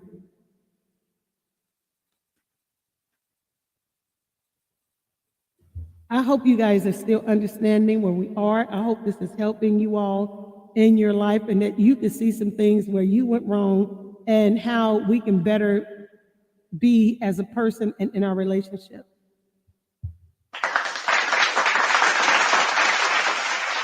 Another thing that may stop a man from voicing is his need for respect is hearing from his wife, you don't deserve my respect.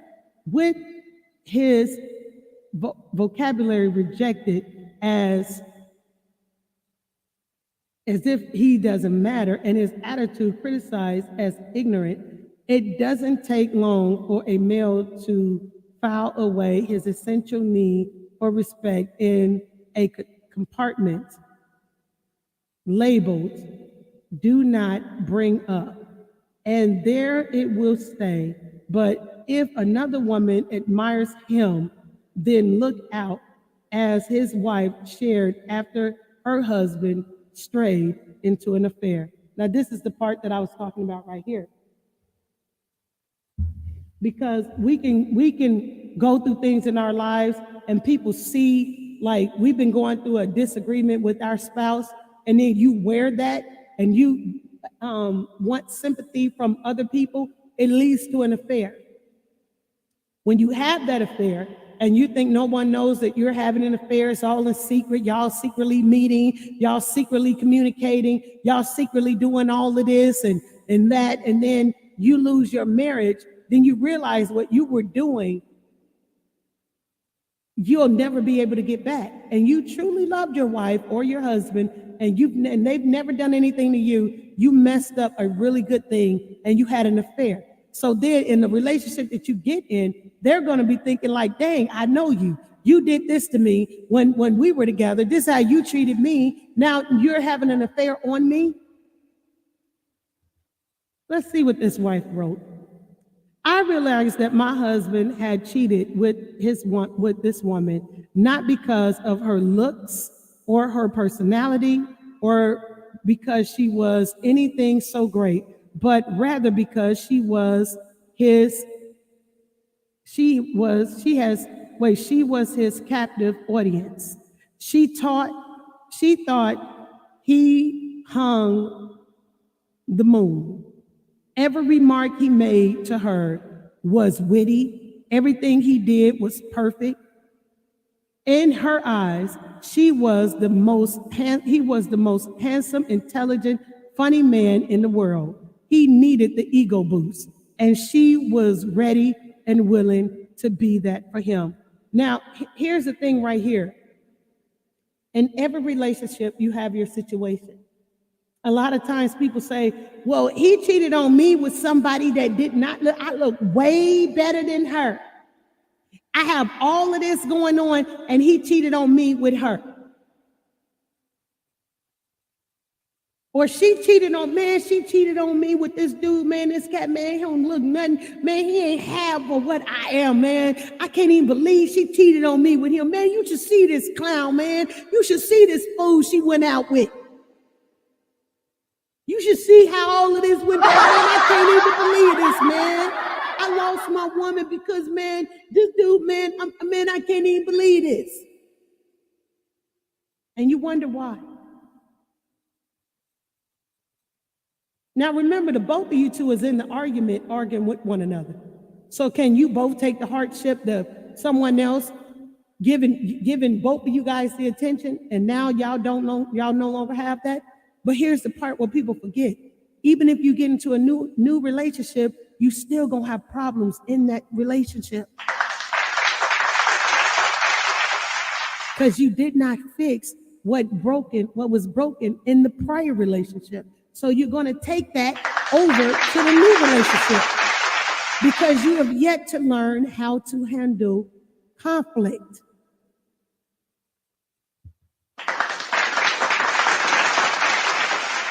A lot of times people sit idly by waiting on your relationship to mess up so they can ease on in there. They've been waiting for it. And now you're in a relationship with somebody else. And when you come up out of that and you wake up out of that, you realize that all you had to do was communicate with your spouse, your mate, significant other, to be able to get a better understanding, because you truly too still love each other. And it's jacked up because now everybody hurting all the way around. Are love and respect the same thing? There are many wives who tell me respect and love are the same thing. I responded, no, they aren't. And you know they aren't. For instance, you respect your boss. You don't love your boss. I have been in counseling sessions with couples and I'm sorry, let me catch up here.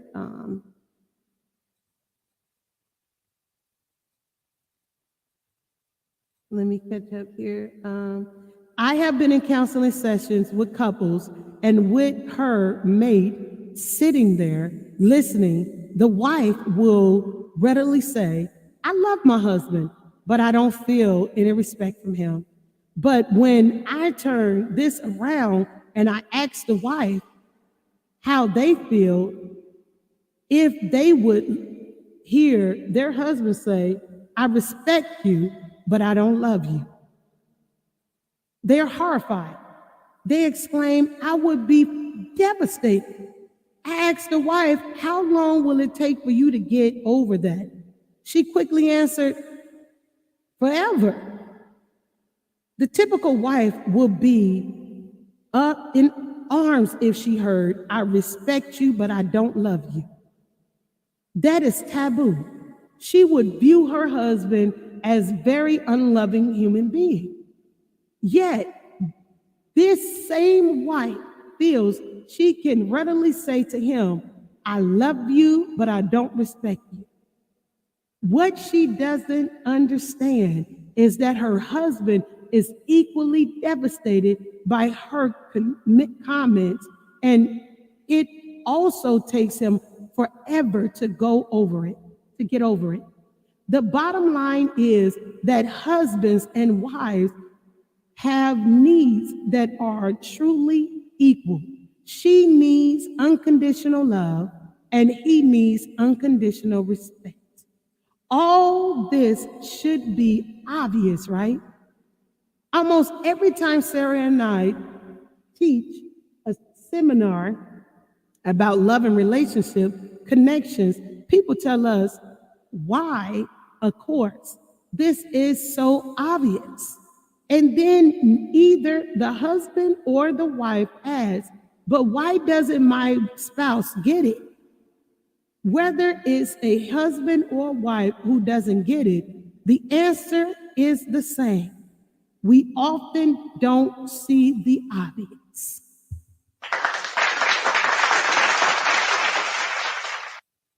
A door-to-door salesman rang the bell and waited. A boy who looked about 10 years old answered. He was smoking the biggest cigar the salesman had ever seen. After seconds, he stunned. After seconds of stunned silence on the salesman part, he finally asked, "Is your mother home?" The 10-year-old puffed in a couple of times, blew smoke in the salesman's face and said, "What do you think?" And that's the point. If a salesman had been thinking at all, he would have known that mother wasn't home. But for some reason, he knew. For some reason, we don't always think, particularly when something is shocking or distracting. When a wife feels unloved, it can be such a shock to her heart that is obviously to her disrespectful action towards the husband. Though any man watching could see it plainly. When a husband feels disrespected, it can provoke him to quickly. He doesn't see his unloving reaction which would be obvious to any woman. Words of wisdom for all husbands and wives are these. We easily see what is done to us before we see what we are doing to our mate.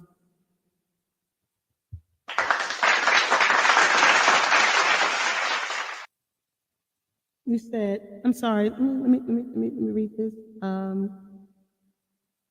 Good morning, Miss Catherine. She says, I was in a marriage to a beautiful man that was 14 years older than me. His family was very disrespectful to me. He allowed it. I walked away. 8 years later, he died alone. I'm so sorry to hear that.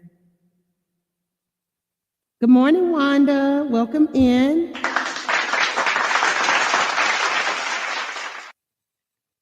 When sorting out how to slow down the crazy cycle, it helps to remember that men are commanded to love because they don't love naturally. And on the other side, women are commanded to respect because they don't respect naturally. If love and respect connection is to make sense and work in a marriage, the wife is in particular must conquer any feelings about her husband needing to earn her respect, to have counsel. Many wives who love to love, but they do not love to respect. When these women feel unloved, often they will try to improve the situation with even more love. That's natural. But when these women feel unloved, it is hard for them to show respect. That's unnatural. They act disrespectfully, but they don't really want to. They are merely reacting to their built-in feelings, not realizing how contemptuous she sounds. A wife might say, he's blowing this respect thing out of proportion. He's too sensitive. My scolding and sour look says, That's who I am at times. He needs to get over it. This is his problem. But of course, it isn't his problem. It's their problem.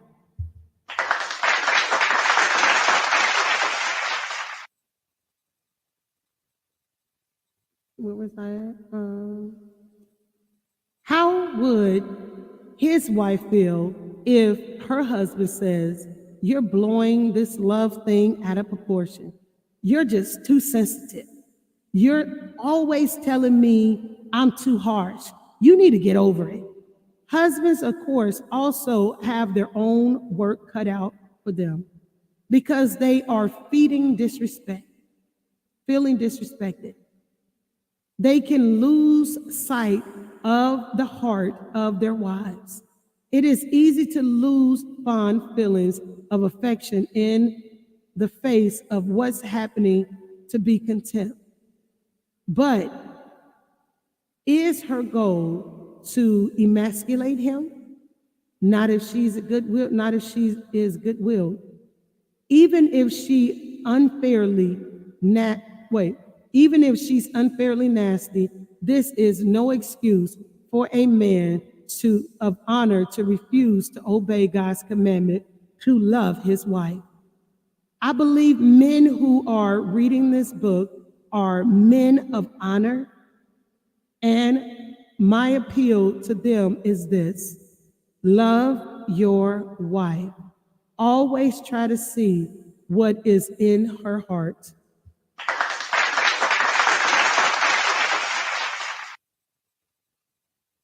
He says, I got reacquainted with me. I like that. You say, God, I'm truly happy being single. And there's nothing wrong with that. There's absolutely nothing wrong with being single. Every day we work on ourselves. We work on ourselves within our couple relationship.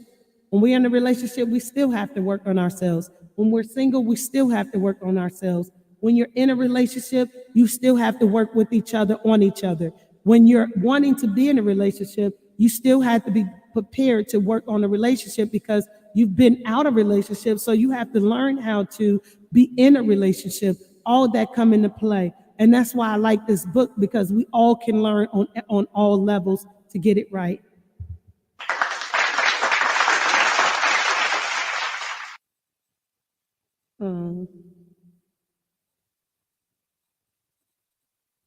Where was I at? Okay. If a husband, so this can go for anything. This is not, I'm not bringing this not just for married couples or couples. I'm bringing this to all of us, for us all to work on and see each other, see ourselves. If a husband has any honor and goodwill at all, he must step up to the plate and start figuring out this business of being loving. And he must conquer any fear he may have of her contempt. Her criticizing may not be contempt at all. They are simply her way of crying, "Please love me."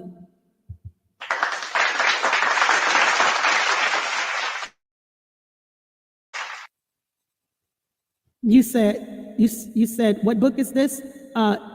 This book is called Love and Respect. I have it scrolling across the bottom. And this is a very, very good book. The last book that we got out of was The 5 Love Languages. So we got out of that book, and now we're into Love and Respect. What a man want and what a woman want. What a man want is respect, and what a woman desire is love. So this is to help us to get our relationships together and even work on ourselves as we're doing it. Her criticism may not be contempt at all. They are simply her way of crying out, "Please love me." When a husband can decode that cry, and respond to his wife with understanding and love, he will experience the joy of a fair and a balanced approach to marriage.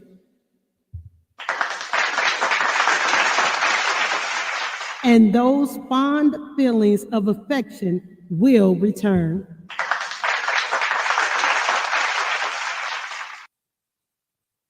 You're very much welcome. I have talked to many men who say they want to try, but are clueless as to how to go about it. Unfortunately, there are plenty of clues which I am always happy to share with any husband who is willing. See, because you have to be willing to change what you have going on. You have to be willing to listen. You have to be, and this goes for everyone in a relationship, you have to have that willingness. The husband who is willing to listen, to learn, and then change his approach to his wife. I like that.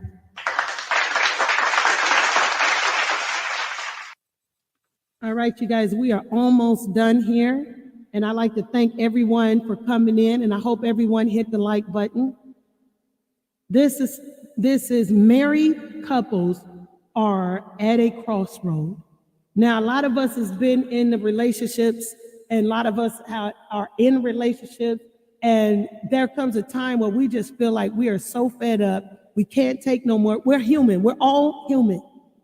We don't know what to do to fix the marriage. We don't know. A lot of people don't go to counseling sessions, and which we all should go to counseling sessions, because if we get sick, we go to the hospital, we go to the doctor. So it's just like counselors help us to fix what's broken in our love. So married couples are at a crossroad. Today, married couples are at a crossroad.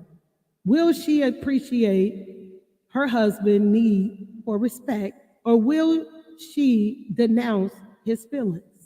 Will she discover that the best way to love a husband is by respecting him in ways that are meaningful to him? Or will she focus totally on what she feels is the key to a happy marriage, her womanly feelings, and dismiss his needs as he doesn't exist, or that he's ignorant?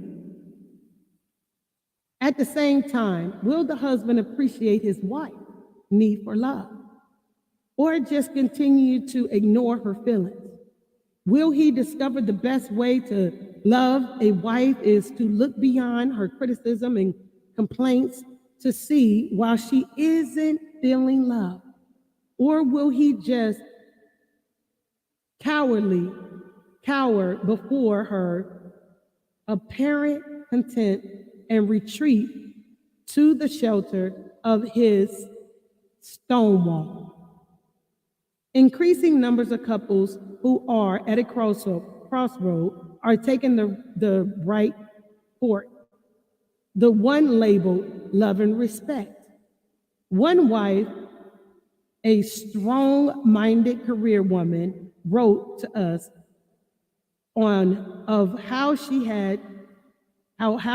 and her husband were acting the love and respect connection concept, and that crazy cycle is slowing down and has all but stopped.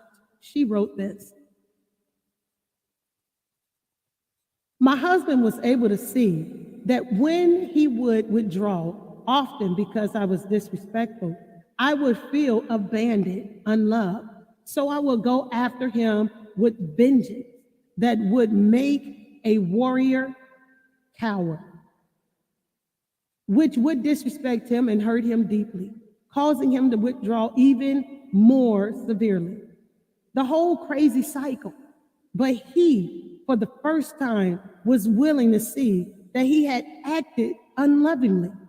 He was able to own some part of it. but he was able to own some part of it. I think he was able to see that I was more dedicated, even though I tried really hard to sell my strength to everyone, including him, and that I do need him and want his support and strength. I asked him to forgive me for being so disrespectful. We have been talking and things have been gradually changing.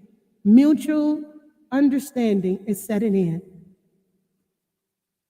Some people point in this chapter, I may sound as if I'm trying to hammer the wives on their lack of unconditional respect for their husband, but I'm not trying to hammer the wives.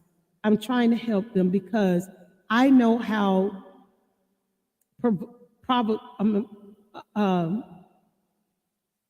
I don't know how to say this word, pivotal. I don't know how to, pivotal. That's what it looked like it says to me. I'm just going to skip over it.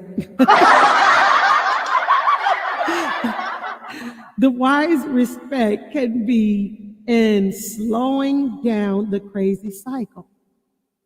Pivotal. You know what I'm trying to say? Pivotal. I can't get the word out. I can't get it out. That's okay. Yes, many men are unloving clods. Yes, many men are unloving clods to one degree or another. But they can change. In fact, many of them want to change. The best way to get them to change is treating them with unconditional respect. In our conference and counseling session, we deal constantly with husbands and wives who quickly grasp the concept of crazy cycle. They would like to get off as soon as possible, but there are still a few reservations. They have been spinning for so long, they wonder, can this stuff really work? In the next chapter, we will start looking at answers and some typical questions and give practical advice on stopping the crazy cycle. And on that note, I want to thank you guys for tuning in with me and trying to better our relationships and better who we are. We'll pick back up on next time we speak about this. We're doing very well and we're learning more about each other. And I know that this book here is going to make us feel conflicted on some of the things that we may have said in our relationships or done in our relationships, prior relationships, or the relationships you're in. At least you'll be knowledgeable when you get into a relationship or some of the things that you can change. Because when I found this book, when I came across this book, I came across this book when I was single. I read it like twice before I got into my marriage that I'm in now. Do I make mistakes in the relationship I'm in now? Yes. But I'm doing what I should hope that you all would do when you get into your relationship. Go back and revert back to this knowledge. Sometimes you have to go back and you have to get a refill. You have to get it and you have to, so that you can understand it and you can help others understand. So I figured I would come on and share this book. So anything that I'm reading or anything that I come about in my speaking, I want you guys to know that it's for everyone. There's no particular person because you're married or because you're not married, because you're in a relationship, because you're not in a relationship. We can all learn and sharpen each other's iron so that we can be better at who we are and whom's we are. You said, have a great day, Debbie and everyone. Thank you. You as well. I appreciate you for stopping by. And I just want everyone to know that we could do better at who we are and what we're doing. And as long as we are able to own who we are and learn from where we are, That's the only way that we can get better at what we do and who we are as who we are. That's the only way. We have to own it. We're going to fall. We're going to make mistakes. We're going to say some things. We're going to do some things in our relationship because there is no perfect people and there is no perfect relationship. The only thing that we could do is do better and get better. Does it make sense?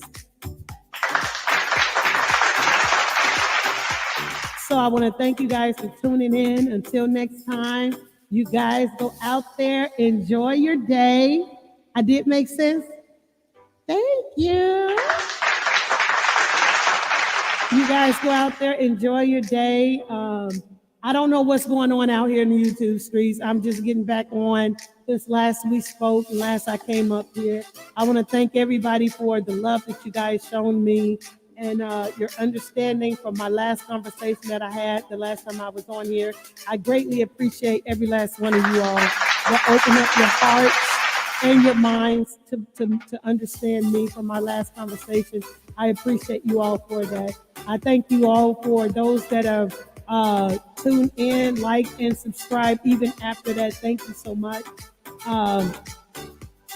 As I say always, enjoy your day. Go visit people's chat. Just try not to get blocked. So I thank you guys very much. You guys take care.